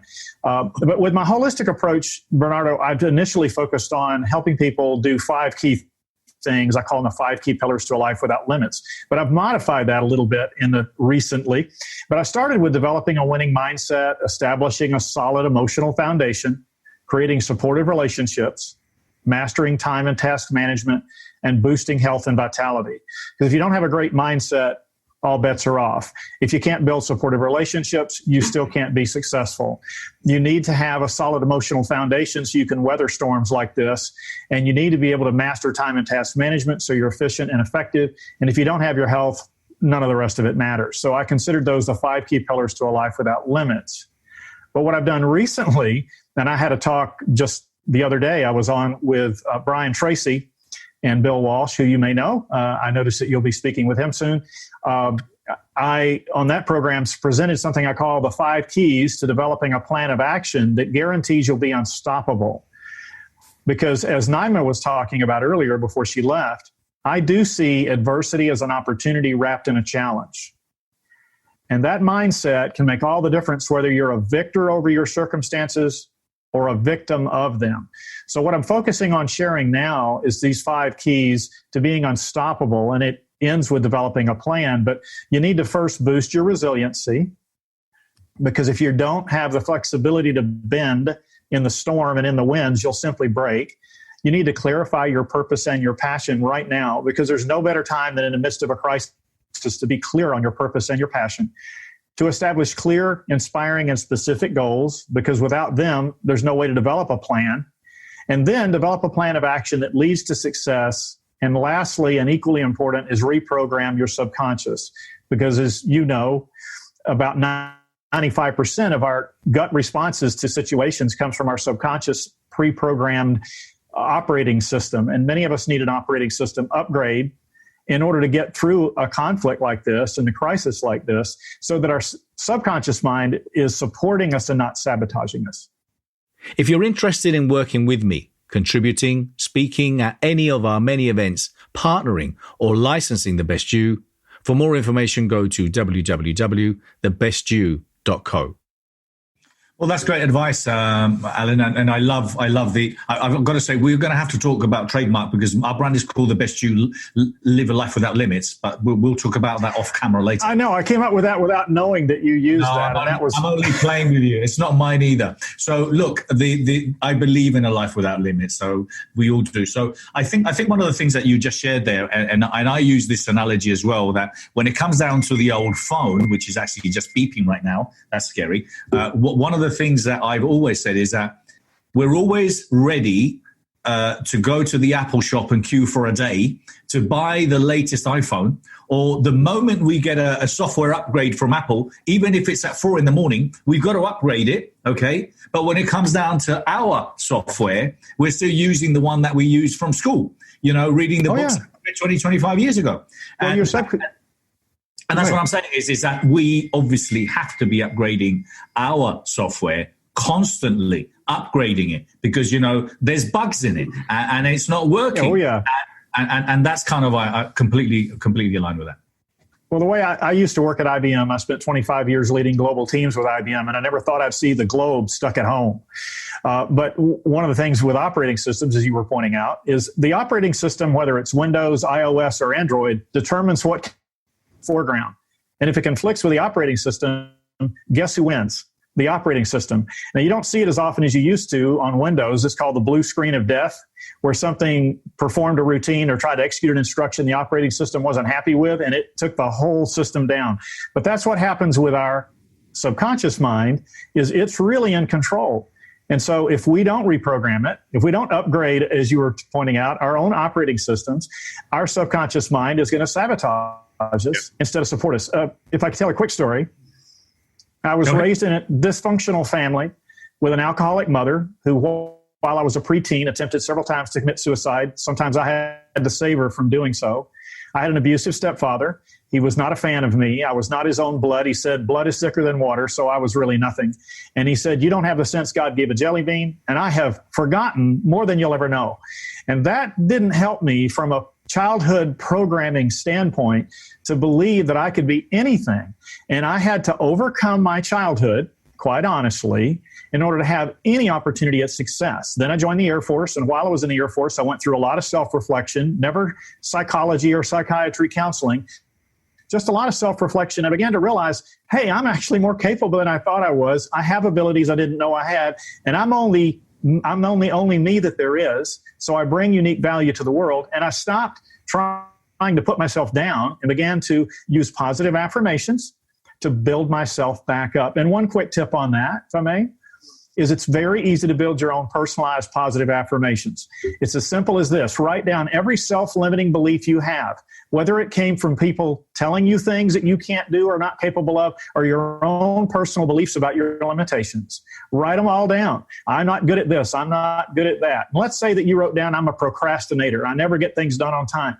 And then the affirmation you write down is simply the opposite of that statement, starting with I am, because the words that follow I am will follow you. And you write down, I am proud of the fact that I consistently get things done on time, if not ahead of schedule. And write something down. That's just an example. That's totally the opposite. And that's your personalized affirmation based upon your self-limiting beliefs you've already identified. That's a great tip. That's a great tip of finding way for you to find the affirmations. And let me just give you one word there: honesty. Okay, don't come up. Yes. I can't eat burgers. Oh yes, you can. So go dig deep. Go and ask yourself those limiting beliefs that you have that you believe you can't do. He'll say it. How are you? Sorry, I was on mute. I'm good. How are you? Where are you based? Where do you live? I'm in London. You're in London. Yes. Okay, great. So how's things with you? And how are you helping your clients navigate through this, through these interesting times we have? Things are well. I am in isolation with my husband, but thankfully we had about 2 years to get used to working from home together because we both work from home. So we haven't killed each other yet, which is a good thing. Two people in this very small flat, but it's been going well. Like you mentioned, a lot of people right now are feeling very fearful, very stressed, very anxious, and people who already had a tendency to feel that way are seeing an increase in their anxiety, their stress, depression, and all of these negative feelings that are coming up as part of the situation. So I've definitely seen that. And the way I'm helping my clients and also just people who are part of my community, I have a free community on Facebook. It's called Ignite Your Purpose. It's a free group. Is by really helping them build the foundations or strengthen the foundations, because a lot of people already have the foundations. It's about strengthening them. And then some of us don't have the foundations because we haven't faced such big crises as the one that we have right now that have helped us kind of move sort of to the next step. So the two biggest things that I'm actually helping people or that I'm suggesting to people are sort of deeper spiritual principles that have worked really well in my life once I started practicing them, because I used to read a lot of spiritual books, and only until I started putting things into practice every day did I actually start experiencing the benefits, the freedom, the peace, and the love that comes from doing that. And one of the biggest things is allowing what is, because I think a lot of us are spending a lot of energy trying to fight the situation and just going against sort of the flow, just swimming against the flow. And that takes such an enormous amount of energy, both mental, spiritual, physical energy. And that's really not helping us get to the places that we want to be. And when we get to this place where we surrender to whatever it is you think that's bigger than you, it doesn't be God, the universe, whatever you think is bigger than you, life becomes a lot easier, and you're able to spend that energy focusing on things that you can actually do. So that's one of the things, allowing what is. And then the second thing is, or the second spiritual principle is actually about presence. So we talk a lot about mindfulness, and a lot of us do meditation, and it's very beneficial. But as you practice more, I think you start really being in the flow of things. And Alan talked about resiliency, and that helps you be more resilient, because when you're really focused in this very present moment and you're not worried about what's going to happen 10 minutes from now, 20 minutes from now, or what happened yesterday, then you're able to be the best version of yourself, and you're able to do the things that you need to be doing right now to grow as a person. And that for me that's a very simple concept in a way, but that for me has really changed my life. Whenever I am worried, I just remember, the only moment that I have control over in my life is this particular moment. And that has taken so much negativity and worry and anxiety and stress out of my life. And that's what I'm recommending people do sort of around this time, to really practice that, because really it doesn't matter what's going to happen tomorrow or what's going to happen 3 weeks from now. I know we all want to get out of our house and go back to whatever the new normal is going to be. But if you're worried about that, we're wasting this precious moment and these precious opportunities, as everybody has mentioned, to grow and to connect. And then finally, to connect to your purpose. So that's one of the big things that I advocate, is that for people to have a clear, articulated purpose in their life. And it doesn't have to be necessarily just what you do for work. It's an all-encompassing, it's the all-encompassing question of what are you here to do? So asking yourself that, and really writing it down and letting that be your compass and your guide in life. That has helped me personally a lot during this time, to focus on what my purpose is and not get really derailed by all the things that are going on around us. Yeah, no, absolutely. And that's great advice. Thank you so much. And great tips there. Great advice. I mean, I'm a massive believer, obviously, in, as I said before, asking empowering questions. And one of them, or one of the key ones for me, is what is my purpose? What am I here for? And dwelling on it, and then I'm a great believer in writing these things down. We were talking, I had a guest last week, and we were talking about being grateful and gratitude and how people manifest that, i.e. do they write it down? And I think, I can't remember the name of my guest, but she was saying that what her family does is they actually have a gratitude jar. So they actually, each of the family, the whole family writes a note down, and they put it in a jar, and then they literally do that for a year. And then at the end, they open it all up and they start reading kind of the things that they're grateful for. And that's kind of like, it's a very beautiful thing. Tim, I've already introduced him. Gloria, I'm going to introduce you in a minute. Tim, how are you doing? And what are you doing more of? One of the things that I was talking before, okay, and this is a bit of accountability on you right now, Tim, Mr. Cooper, okay, because I know you walk your talk. I know you're the real deal, okay? There's no doubt here. But are you pushing yourself, Mr. Cooper? Are you doing new things? Are you learning new things? Apart from spreading the love and sharing the wisdom, are you pushing your boundaries, my friend? Oh, my God. I mean, Bernardo, the answer to that simple answer is yes. Because if I didn't, sorry guys, I don't really mix my words, so take me as you find me. I would be full of shit. And I've built my whole brand on authenticity. I built it all on walking the talk. And, I always say to people, don't listen to what I say, watch what I do. Because I think right about now, this is a time for action. That's what it's time for. There is huge opportunity right in front of us right now. And I feel that there's loads of different elements, segments and layers of all different people that all need one thing, and that's help. People need help right now. And it doesn't matter what you do, what industry you're in, how you provide help, and who you provide help to is all specific and tailored to the people that you help. And so for me, I've had the great opportunity and massive success over the last 2 years of, completely living in to my dream, my vision of being able to fly all around the world, talk on stage, coach people. Like last year I did I was just talking to my wife about this earlier, talking about gratitude.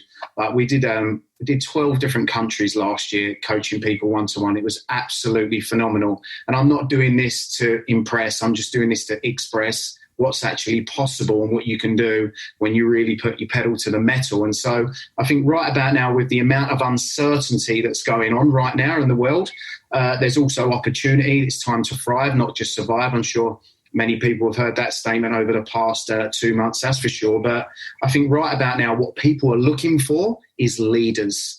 They're looking for answers. They're looking for somebody to guide them, support them, somebody that they can know, love, like, and trust, or get to know, love, like, and trust. And I think the way that I've built up my brand off of the back of all the years that I've been working on it is I always make sure that when I, like you just mentioned, whenever I say something, I do it, and then I try to excel in it, whatever that is. And so I sat down with my team and I was like, okay, right, here's the opportunity for us, but also here's the opportunity for the people that we can help. Because I think, it doesn't matter what we do as coaches, as business coaches, me, recovery, whatever it is, it's a value exchange, isn't it?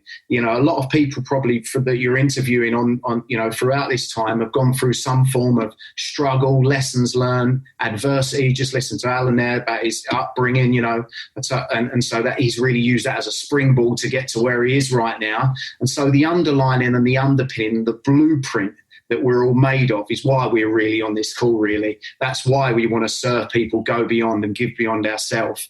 And we all know that when we live into that, that's when the hairs stand up on the arms. That's when when you really change someone, when they break through, when you can see it taking place. And so I set up my Academy Monthly, something that I should have pushed the button on a long time ago. But again, my bandwidth was ridiculous, flying all around the world, as I say. And I sat down with my team, I was like, listen, we need something low ticket, low budget that everyone can get involved with, like that people literally wouldn't even see it going out of their bank account. Like when you download an app and then it's like, oh no, $3.99 for a month. And then you're like, shit, I've been paying that for the last 6 months, but I haven't been using it. But we wanted to be able to give that a low level price and entry product to people. So we did Academy Monthly, which is like £19.97 a month. We've got now thousands of people on that inside a private Facebook group. And I go live. And if you're talking about testing me, my God, Bernardo, I go live for an hour and a half, Monday to Friday, inside that group, live group coaching on new content, and also some of the old foundational and fundamental stuff that needs to obviously create that baseline. But it's pushing me to learn, develop, grow, expand beyond my current self. That's for sure. We get fantastic guests inside the group. And again, guys, if anyone wants to get involved in that, I'd love to get you in. It's a fantastic group of people that we've got. And so I just thought to myself, Bernardo, I need to be giving beyond myself more. And so this is why I opened up the Academy Monthly. Yeah, to say that I'm pushing myself in health, in wealth, in personal development is an understatement, mate. Good, Tim. Good. Okay, that was the accountability section with you. Now, what I wanted to say as well, I think I shared this at the beginning, because Tim was pointing out that we need leaders. Yes, we do need leaders, but at the end of the day, some of you don't be overwhelmed by that. If you're a mother of a family, or you're a father of a family, or you're a big brother, you're a leader. You can lead them. You see, you start leading within your inner circle. That's how it starts. You have to show them the way. And if they see you at home eating potato chips, as they call it over here in America, which in English is crisps, if they see you eating crisps and they just see you boozing and depressed at home, well, that's the example that they're getting. Now, if they see you that you're reading, you're practicing, you're literally exercising, and you're reinventing yourself, that's what people want. My kids think I'm an absolute lunatic because I keep coming up with ideas, but I would rather them think that than think of me that I'm just a loser, not trying to find ways to kind of improve myself. And I think, don't feel that you have to become Tony Robbins or share the stage with him, because, that's going to be difficult anyway with love. I know nearly all of you can, but I think that's going to be a challenging one. So Gloria Acuna is the founder CEO of Empowering Mummies, spiritual coach and healer for mums.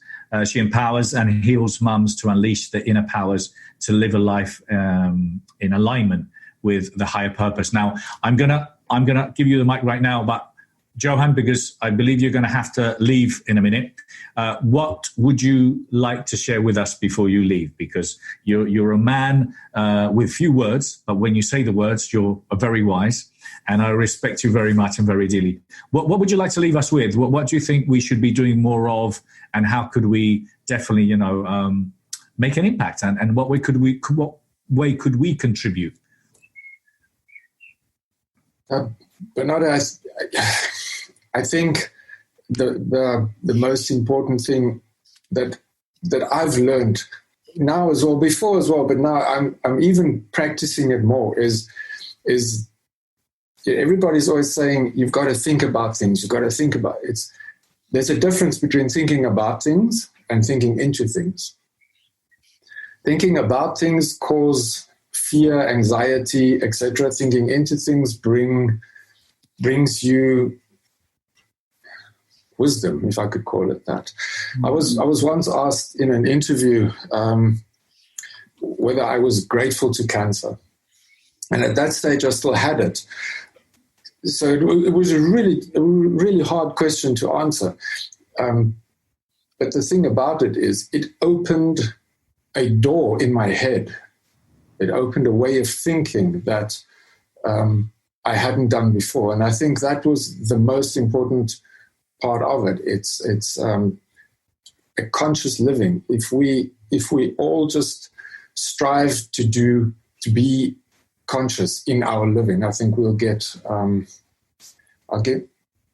through this much like completely and absolutely strive. Mark Twain said there are two important days in any person's life: the day you're born and the day you find out why. So use the time to find out why. If you're not there yet, go. Exactly what Michael said as well. Johan, thank you so much. Keep up the great work. And Johan is the founder of the UK Health Radio. They've got a phenomenal platform with all sorts of great experts on there, in any and every subject related to well-being. And Johan's always on the lookout for, great and talented people, I'm sure, for a lot of his shows. So feel free to reach out to him. Anything else, Johan? No, that's all. Just want to say thank you to everybody. Thanks for who you are and for everything you do. It's amazing. It's just fantastic. And Bernardo, you are a guiding light. Thank you so much. I really appreciate you. I love you, man. Take care. All the best. Lots of love. Thank you very much. Bye-bye. Bye. Right now, thank you so much, Johan, for being here. We've got a couple of guests which I'll introduce very briefly. I've got Pam and Henning. I'll let you in a minute. But I've got Gloria, who's been very well behaved. Gloria, I've got to say, you've been very well behaved there, waiting for your time and your moment. Now, Gloria Acuna, I know, comes obviously Acuna. Isn't it Acuna or is it Acuna? Acuna. Yeah, my God, it's the first time I have somebody that is really getting my name, my surname. Hombre, yeah. El Acuña tiene que ser Acuña, no puede ser. Por supuesto. Okay, sorry, the Spanish is coming out. I could see there was some Latino there. Exactly. Where are you from? And where do you live right now? Oh, I'm so grateful. Thank you so much, Bernardo, first of all, to be here and then to say hello to everyone. I am from Peru, South America. So all my ancestors are the Incas. Can't wait to go to Peru. I know. It will be lovely to have you there. Gloria, what are you doing now, and how are you helping your people to achieve a higher level of success, although some people might not see right now? What are you up to? Yeah, what happened, I come from a corporate world. I am an environmental engineer as a background. I was a consultant of the World Bank. And then all my transformation came for a hardship in life due to domestic violence. And so what I can say is like your worst challenge, your worst hardship and moment, and the worst moment that you have in your life is a blessing in disguise. And so you have to take that opportunity to really trying to find out why, not like why it happened to you, but why it happened for you, to find the lesson and to learn the lesson in life. Because once you learn that lesson in life, then you can step up in life again. We have in life celebrations and beautiful times like this to celebrate, to share love, and to embrace who we are and to recognize our souls. But we have also those bad moments. Those bad moments is for just learning lessons. It's the same as now what happened with this virus, This virus is just a kind of, it's coming for a kind of checking us. It's checking us, everybody, globally, the world completely. And it's a kind of time out. It's like in a family. When the children are bad behaving, then the father or the mom comes like, stop. And they have to put a stop and time out all the children. So we are now in a kind of time out where we have to be in a kind of a spiritual retreat. And that's why now I'm helping people to be out of fear, to be out of guiltiness, and to turn everything they feel and to find out, first of all, themselves, who they are, what kind of life they came here to live, and to turn every kind of low vibration and negativity and any blaming, anger, and resentment into love, because once we change that, then we will be ready for the new world to come. Well, Gloria, I'm helping in that way. I love that, and we've all been sent to our room. That's the problem. We've all been sent to our room, and luckily, look, I mean, some people, we're alone, and some people, are in big families. Some people have kids, but obviously now it's important to appreciate kind of what we have, and also that communication, that is so essential with couples and friends and families. There's Sarah Davison, she's one of our speakers who specializes in helping through overcoming breakups and divorces.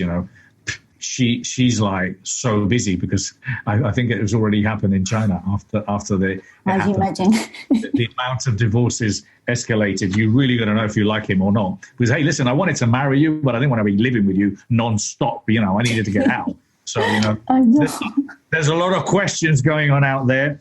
And then for those that are single, how do you go and find someone? You can't. There's so much you can do on Tinder. There's so much you can do on a phone. So, oh my God, this is a complete new. And how do you actually go out and date? Because do you go and date like social distancing? Do you sit in different tables? I mean, there's so many questions.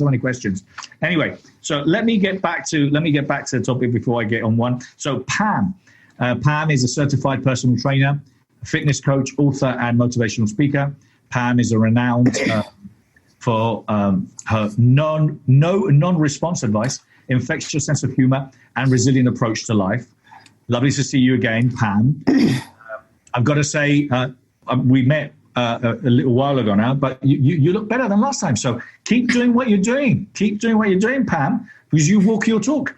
And then we got Henning Morales, the Henning Morales. Yes, a lot of you saying, is this the actual Henning Morales? Yes, it is. The man, the celebrity. He's widely considered a premier motivational speaker and thought leader. His passion is providing motivation, coaching, and mentorship to young people. So thank you both for joining us here. We started a couple of hours ago, so I've still got some water, and I've had some guests coming and going, so I'm still good for a little while. The first one I did for 3.5 hours, and then I did a couple of webinars in the afternoon, so I'm normally at the end, I'm pretty exhausted, but I'm loving kind of these formats where we're getting a lot of people coming and going. And Michael, I know you've got to leave us. Michael, I want to thank you so much. Before I give the mic to Pam, is there anything you wanted to share? I love your energy, Michael. I'm a big fan of yours. I love your smile. So what are you going to leave us with? And no pressure. This better be good. All I can say to people is, you know, whether you can hear this or not, this is an opportunity to really lean into your greatness, your value. As Tim was saying, there's a chance, obviously, to really see how you can be valuable to other people. People are definitely looking for leaders. People are definitely looking for facilitators. People are looking for signs to really sort of make the most of this situation, whether that is small or big. So this is a chance as, you know, leaders, thought leaders in our right, to really make an impact in the best way possible. So it was great to meet you all. Hope you all have a fantastic evening or day or morning, depending on where you are. And it would be great to connect as well. If you're interested in watching the video content of this interview and many others, or interested in learning from world leaders and teachers, go to www.thebestyou.online. Thank you, Michael. Thank you for your time and thank you for your wisdom. Stay safe. Take care. Bye. Pam, how are you? Bernardo, really great. Thank you for having me back on. And I have to agree with what you said. I would rather have my kids think I'm a lunatic than a loser.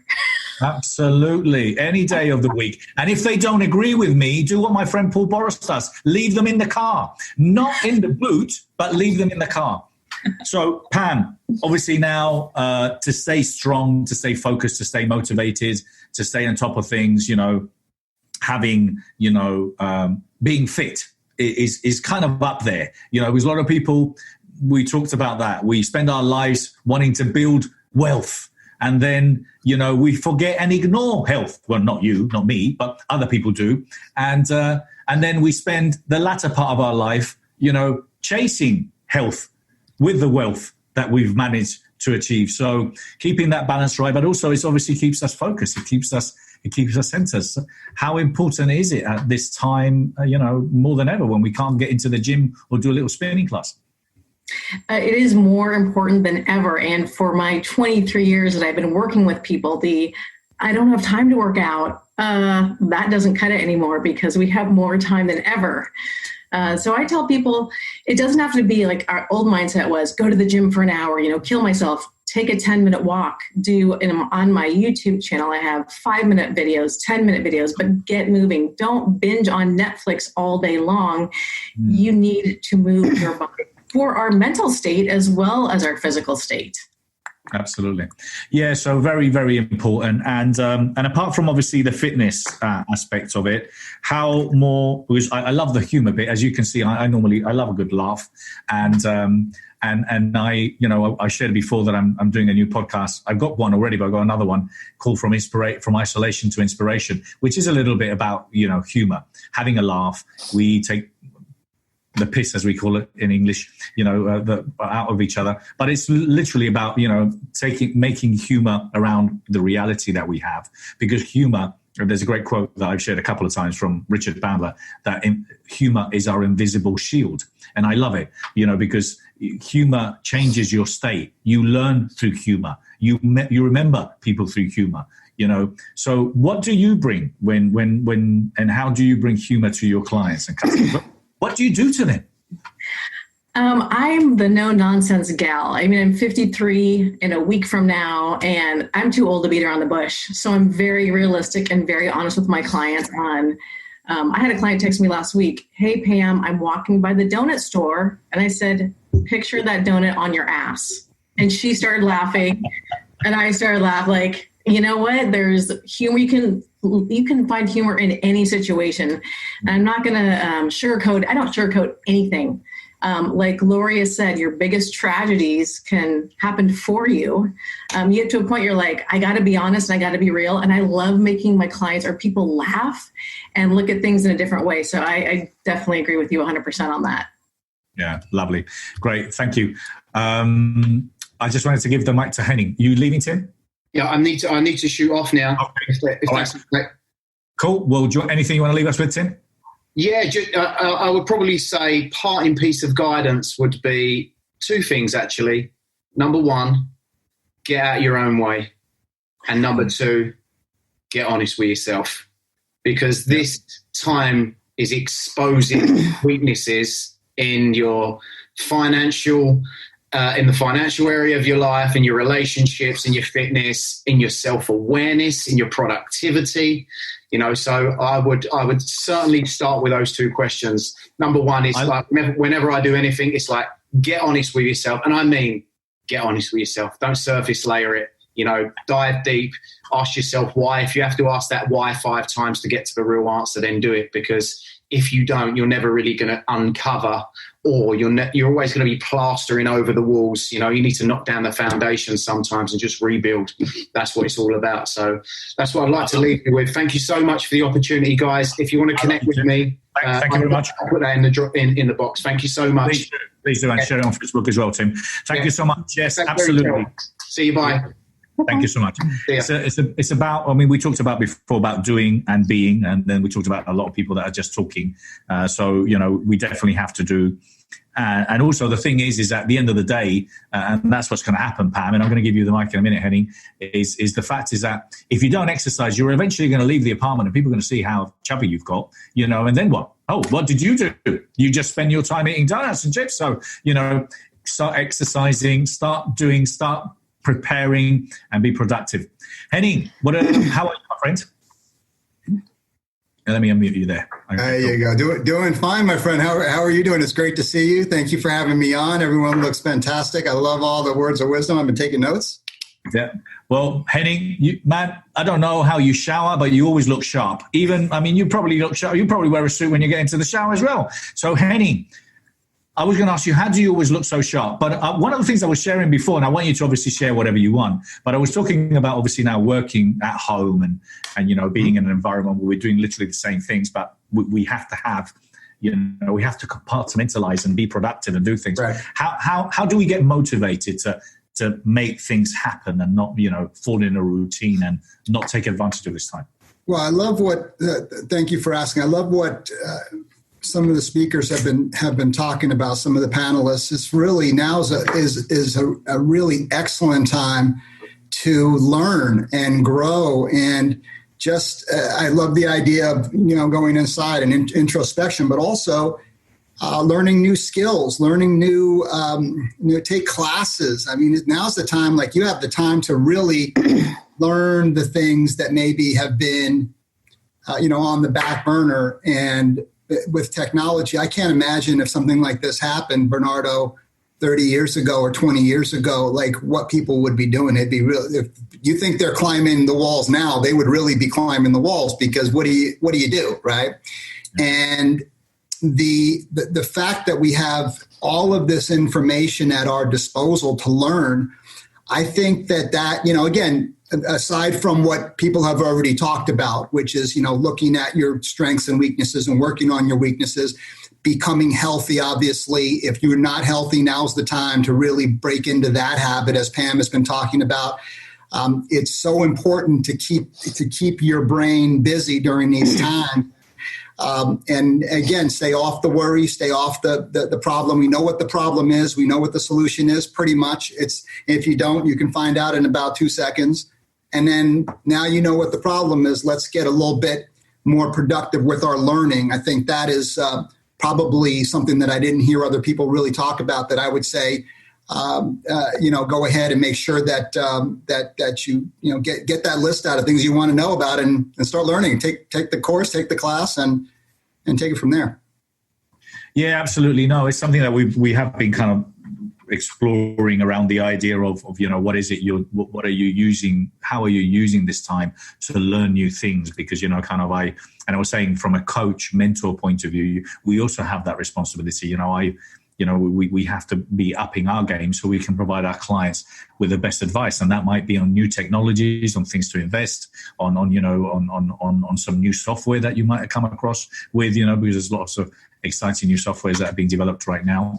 So I wanted to, Ilse, where do you see this going, or what are you going to be focusing on more now moving forward? And Antoinette, I want to bring you in as well. Sorry, Henning, I was just going to give Ilse. I'll come back to you. Okay, go ahead. Yeah. Ilse, go ahead. Sorry, you were asking where am I going to focus on? Yeah, what are you focusing on? What are you gonna make sure happens for you personally, professionally, between now and when we get back out? Yeah. I'm continuing to focus on my online practice. So I was already lucky enough to be working mostly online before the pandemic hit. But one of the things that I've been kind of shying away from was creating a membership program to be able to serve more people than I am able to one-on-one, because I'm only one person with so many hours in the day. And I was very scared of doing that because it can become a bit complex. And that's my next thing that I want to do. The same idea as one of the other panelists as well mentioned, is to be able to give as many people as possible, as much value as possible, and as much access as possible to me. So that is going to be my main focus in the next 2 or 3 months. And I could just continue to develop the technological part of my business, all of the marketing, all the funnels, and using all of this great technology that we have, Zoom and all this great free and very low cost technology that we have to be able to make my business more efficient. And thank you. And I've mentioned this before, but please take advantage of our platform. Reach out to us. We've got the Best You online now. I mean, we've had it for years, but we're really pushing courses on it now. So we've got 700 expo talks. We've got a ridiculous amount of content. And we're just now simply going to position ourselves as the leader, kind of what we did with the live, now online. So if you've got content, again, partnerships, alliances work. Find people that have platforms. It's difficult to do this on your own. It's difficult to create a program on your own. It's difficult to find customers on your own, especially when we've all got limited kind of budgets. Gloria, what are you going to be working on? What are you going to be focusing on when you're allowed out of the room and the naughty corner? The naughty corner. Well, I am helping actually a lot of moms all around the world, because all the platform, all what I created was when I was in those challenges in life, and life just threw me in that kind of position of being a mom of a little baby, and grow up with it, and to know what I'm going to do now. I cannot go back to the 9-to-5 job because I have a small baby. My marriage was broken, and I was in that position. I was really, really in a bad position. So I created something that just pushed me when I was just also helping other moms that were getting through to the same kind of issues. And that's why I created Empowering Mommies. And in the first instance was only kind of just empowerment, encouragement. Then I learned, new skills from science to psychology to cognitive behavioral therapy and all the kind of coaching that I can just also help me to be able to reach other moms more apart from just physically meeting all of them. So I am helping now more moms all around the world, and also not only that, because I went through to health issues, and I knew how to use my inner powers, because that is the best tool that you can have in any challenge. Everything starts with you and everything ends with you. And so I started to know all how I can use them to overcome any challenge, and also those health challenges. I knew about quantum healing and healing with angels. So when I went through to my personal health issues, I have sciatica, hay fever, endometriosis. And I have to find the root of the problem. And then I kind of build up my own structure of how it worked for me. And after that experience, then I started to help others for emergency. And then I said, oh my God, I have something here. And so I now know, expanding a little bit now, the part of healing, quantum healing, which is a distance healing, and healing with angels, that also is a distance healing. So in that way also, it's like, oh my God. I mean, that's why when I'm saying, when you are going, trying to reach that goal or that dream is touching you, because you don't know how it is, but then everything is just coming and reaching up to you, because this is the way how you find your mission in life. And that is the way how now I am helping not only in empowerment, but also in healing issues, mental, physical, and emotional. Especially in this kind of crisis, I already have a lot of ups and downs, because when I'm doing healing, I feel so tired a little bit, And I get it. That is lovely. And we've been talking about that, but obviously, kind of for a lot of families or, relationships or, toxic relationships, and this is unfortunately also a tough time, for couples or, women that are being kind of like, taking advantage of. So I appreciate kind of the help and support that you're bringing. Henning, sorry, you want, and Alan, I'm going to give you, because we literally got 10 minutes, but I wanted just to give the chance to Henning and Pam and then Antoinette. I want you to share something as well, and Alan, before we leave. But Henning, what is it you feel we should be doing more of, and kind of what are you focusing on doing more of now? Well, I think that aside from the learning and the courses, I think that I heard one of the other panelists talking about, stepping up as a leader and being an example. And you're talking about, Bernardo, is about your kids. I got 4 of them, so I understand how that goes. And you want to be an example for your kids. You want to be an example for your tribe, however small or big your tribe is, and really, just apply what you know about leadership concepts, but kind of take it up a notch at this point. Remain calm, and it could be a lot worse. Like there's so much that could be happening that is not happening, and I think that we should be appreciative first of that we're for the most part safe and secure, and that we see an end in sight, and just kind of try to remain calm as far as that goes, and be a good example. Stay active. What we are doing as a film production company.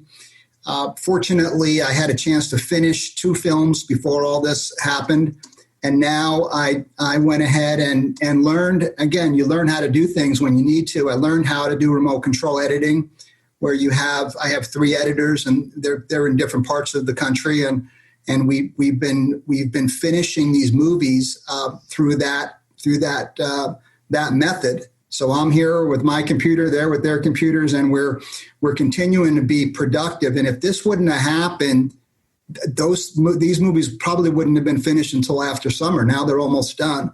We can't shoot like we want to shoot these films, because they're even a small film has 30 or 40 people on the set. So we have to respect the rules and respect what the city of LA, what they lay down, but at the same time, we can do other things to be productive and plan for when things open back up. So I think those couple of things, figure out a way to be a good example for the people around you, especially if you got kids. It's hard to explain to these kids, what is going on. And I got a couple of them are older, so they kind of get it a little bit. But the 11-year-olds, they're just like, it's really tough, and it makes you sad because, I got little baseball stars. I don't know if you guys know, I know Bernardo does, but my twins are baseball stars, right? And it's the middle of baseball season. They live for this, right? And now they can't play baseball. They can't play with their friends. They can't go to school. It's like, how do you, communicate that? So I think that parenting as well, and just being that a good example, tell them the truth, say, hey, this is something that's happening, explain however you need to explain it. But being a good example, you're joking about it a little bit before, so important. With my kids, when I'm with them, we have our cooking time, and then we have our exercise time. They run with me, and we can go out and throw the football, and we can have our exercise time, and then our reading time and their learning time because they're studying at home. So those couple things, Bernardo, is all. And if you guys want to find out any more about what we do, Bernardo knows all about our tribe and how it all goes with the movies and the books and the mentorship and what we're doing with the schools and all of our world here. It's a lot, and it's a pleasure to serve my tribe and to try and be a great example and be a good example for my kids. I think that's all you can do, right?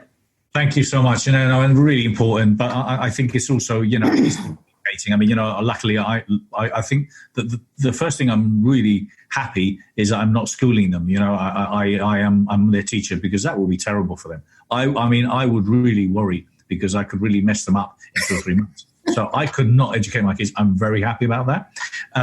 But what I will say is it is a really important time to communicate, because you might not believe it, or you might not think about it, but, they're making all these little pictures in their minds, and they've got all these questions and all these uncertainties and all these concerns.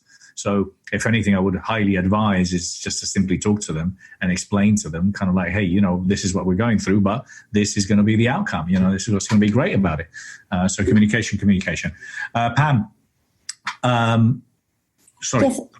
Yes, I just would like to maybe add to what you are saying, which is very, very important about communication, is to build up in them emotional intelligence. Because with emotional intelligence, whatever kind of goal that they want to achieve, whatever kind of challenge they want to overcome, whatever kind of any issue really, as a human beings, and to be a leader or to be whatever they want to be with the freedom they are going to have, they need that emotional intelligence. Yeah, no, absolutely. That's great advice. Absolutely. Very, very important. Pam, so what are you focusing on more now, and kind of how are you personally transitioning into kind of this, if in any way? Maybe not. Maybe Pam's already doing her same old. Well, tell us a little bit more of how you see your personal brand growing and expanding from this. Well, I just created the Perfect Balance Tribe. It just came out 3 weeks ago, a Facebook group, a membership site, because I want to create a community of people that want to talk about health and wellness and working out and how to add more vegetables into your day and how to get more water in and how to have the life that they want, but they don't know how. And this is the crazy train that loves everything health and wellness. So that just rolled out. All my stuff is online. So this does not affect what I do. I just want to reach more people and help them feel amazing in their own skin, because we all have the choice, whether it's pandemic or not, and we talked about humor, Bernardo. I always say we have a choice of what goes in the pie hole every day. Yeah. Right? I mean, nobody's holding a gun to your head. You make that choice. You also make your choice how you move your body. It is up to you. This is the only thing we have control over throughout our whole lives. We can't control our kids or our spouses or our jobs, but we have control of our health. So now more than ever, I feel like, I hear a lot about people stress eating and stress drinking, and I just tell them this is not going to serve you when we come out of it. You have to take care. This should be your number one priority as much as possible. Every single day, because my tagline is your health is your wealth. It is truly your greatest wealth. Absolutely. Yeah, no, it is so important. And at the end of the day, it is out of everything that goes on in life, for me, really, ultimately, it is simply down to health and love. Kind of those are the two essential things that every single human being wants. We all want to be healthy and we all want to be loved, and all the rest is just really unimportant aspects of life. But we unfortunately, they are part of life. Having a roof, having electric, having Zoom, all these are things that are important, but it is really down to health and obviously love. So Antoinette, I wanted to last thing you wanted to share with us. We're going to be literally wrapping up. I'm already running a bit over the time. So anything you wanted to share with us, anything that you would like to kind of like, I don't know, point out? Hold on, let me unmute you there. Go ahead. Are you telling me? No, Antoinette. Let me do it, Antoinette. We're competing against each other. Who unmutes you? No, me. No, I'm going to unmute you. No, you. Now you. No. Why don't make sure you're waiting for me? Right. No, just quickly, during this time, and for me, I had time to kind of get used to the quarantine because I just had knee replacement surgery. So I've been in the house way before this time. So, but anywho, for me, I just had to recharge, do some reflection, do some restoring and renewing who I am. And like Pam is saying, I've been trying to do a little bit more in my rehab, and I had to get out there and do some more activity. So get some movement going in my life because, I feel like Pam was looking directly at me like I'm trying not to do this stress eating and feeding. And you're right, I have control over what goes over in my mouth. So just trying to take care of self before I can even have my tribe and share with them what they should be doing for themselves. So that's what I've been doing for me in this time. And it's actually been working pretty good. So I know we're signing off and I need to sign off as well too. So I appreciate the opportunity, Bernardo. This was awesome. I will look into the things you have on your platform as well, for me. And go ahead. No, thank you so much. And I was going to say that it is important. You know, we were talking about, you know, we all deal with things in a different way. Not everyone is going to become an international speaker. Not everyone can lead. Not everyone can motivate, you know, and sometimes it is simply about, just laying low, put your mask on first, getting yourself sorted out, breathing and building yourself up, but all we're trying to say here is don't take too long, don't take too much time, in the process, carry on taking care of your health and carry on reinventing yourself. So thank you so much. Stay safe. And I wish you a good and prompt recovery. Thank you so much. Alan, my friend, I loved what you shared here today. Please get in touch with us. We need to share some of your things on the line. So, Alan, leave us with some thoughts here regarding, which we've already discussed, our software. Some people literally don't even have a computer. That's how bad their software is. They're still using a typewriter. And we were also talking about, a lot of people making sure that they have the right mindset. So leave us some more tips. I loved what you left us as well regarding the affirmations and how you can find them. So what else can you leave us with? All right. Well, I would just remind you that, as I said earlier, adversities are simply opportunities wrapped in a challenge. And so I encourage people to focus on boosting their resiliency so they can bend and not break, and they can learn and grow from the experience and come out far stronger and far more capable. I do have a few key tips for boosting your resiliency, just 4. Number 1, realize that challenges present, as we've talked about here, the greatest opportunity to learn and grow, as Henning said. So you need to embrace the challenges that come your way. Number 2, understand that learning and growing will help you become who you need to be so you can have even greater success. Because as you said, Bernardo, it's about being. Thirdly, accept the fact that the only limits to how much you can learn and grow are the limits you place on yourself. And lastly, know that it's okay to reach out to people who already know you and believe in you, or engage a mentor or a coach and ask them for their support and encouragement and assistance. So maybe you might try this as an affirmation. I am excited about this opportunity to learn and grow so I can become who I need to be in order to provide greater benefits to even more people, which will lead to my having even greater success. Love it. Alan, love it very much. Very, very well done. Love your work. And listen, if everything goes well, the Best You Expo will be in Dallas. We've got the dates confirmed for the 23rd, 24th of October. If everything goes well, we've got postponed the expo in August here in LA. So, but in the meantime, I want to thank you so much. Thank you for being here. And please make sure we connect again so we can put some of your content out there. I wanted to thank you as well. Anything you wanted to leave us with as well? Yeah. One of my big things is remember we're human beings, not human doings. So yes, this is a great opportunity to do a lot of things, and it's great. It's also a great opportunity for you to reconnect with yourself, with your self-love, with all of your the more spiritual part of you, to find out your why, to really ask yourself those questions that matter. What really gets me going in the morning? What is it that is going to give me my zest for life over the next 10 years?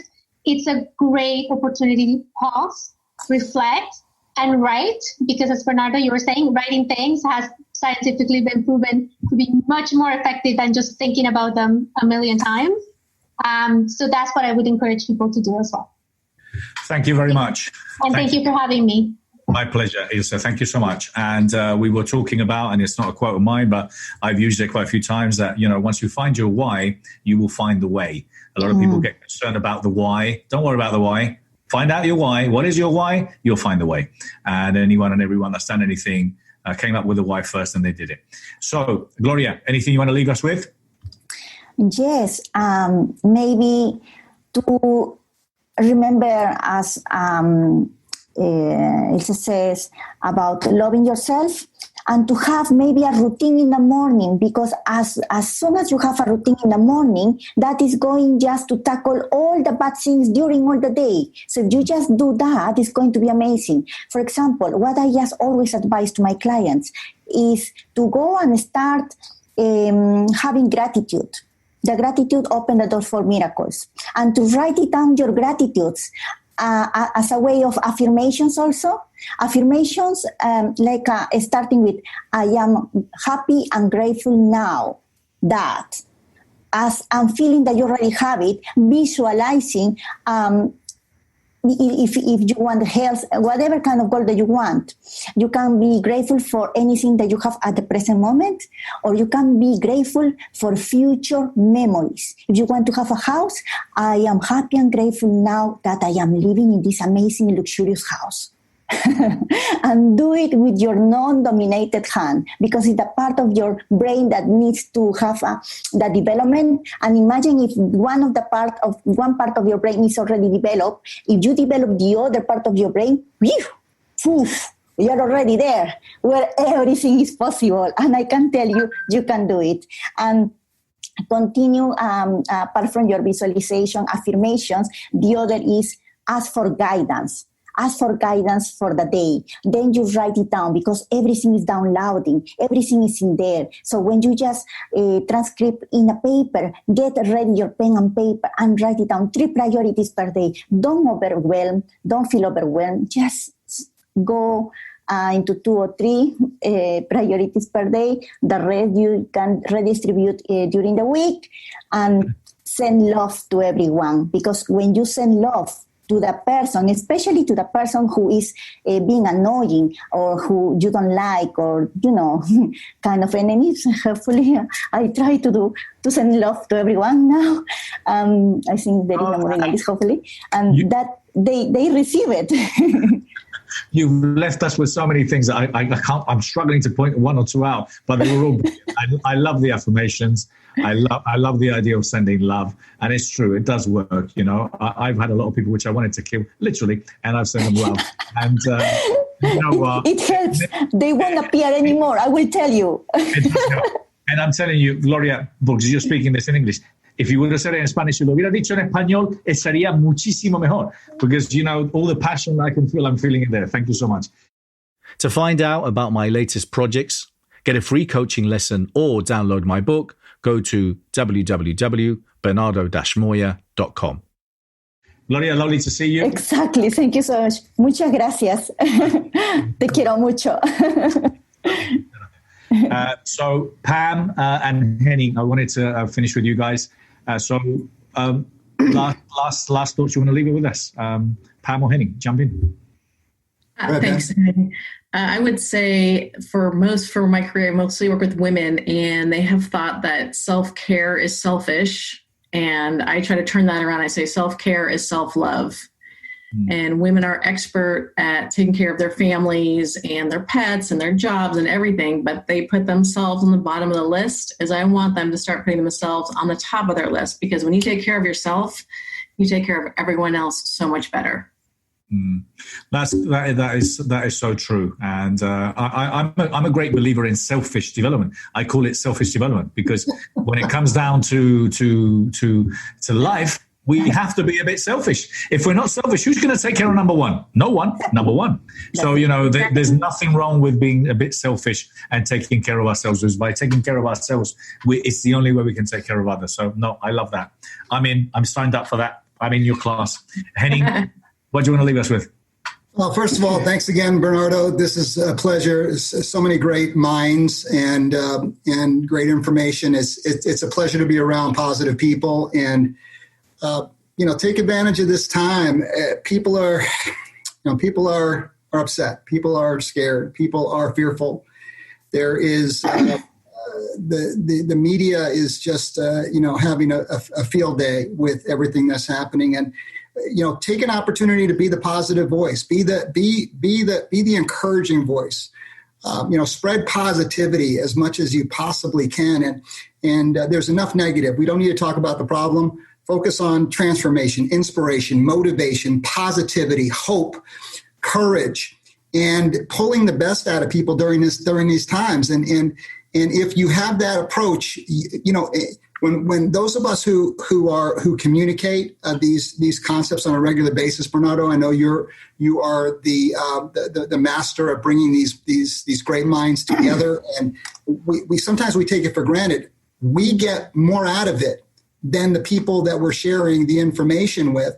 And so tying into the concept, you're taking care of yourself by spreading that positivity. And I think that if we did that every single day, and this is going to be over very, very soon, before you know it, it's going to be over, right? 2 months, 3 months, 4 months, however long it takes, it goes by. But at the end of that time frame, you will see yourself to be a stronger and better and more confident leader. Absolutely. No, great advice. All of you, I want to thank you, all of you. Thank you so much for being here. And I'm not going to say this. Don't tell anyone else. But no, I want to thank you so much. I want to thank all my guests here today. I've had some fantastic people joining me: Naima, Robert, Daniel Aprea, Christine Erickson, Kimberly Meredith. I had Angel Tussie, Johan Ingefritz. I also had Sophie Savage, Michael Tabirade, Tim Cooper, Antoinette Jones, Ilse Fassett, Karen Parker, Alan, who's still here with us, Alan Stalvey, Gloria Cunha, Pam, and Henny Morales. I want to thank you all so much. It's been great. I loved it. And I'm very excited to, connect with you guys. So thank you so much. And all of you that have been watching here very patiently today, I want to thank you so much. I do these because I just love bringing all these great experts, sharing some great ideas. I learn every single time, and I love, discussing and sharing ideas with great people and sharing positive messages, because I'm a great believer that, we all have to be part of the solution, which is kind of what Henning is saying. There's no use in focusing or dwelling in the problem. So being part of the solution, and that's what we try to do. I try to do with The Best You. I try to do with, obviously, our podcast, The Best You Online, with all the content we have and everything else that we're doing. And I love kind of coaching, mentoring, and working with people. So I want to thank you so much. Thank you all for listening. Thank you so much for watching. Stay safe, and may the best be with you. Take care. Lots of love. Bye. Bye for now. Bye.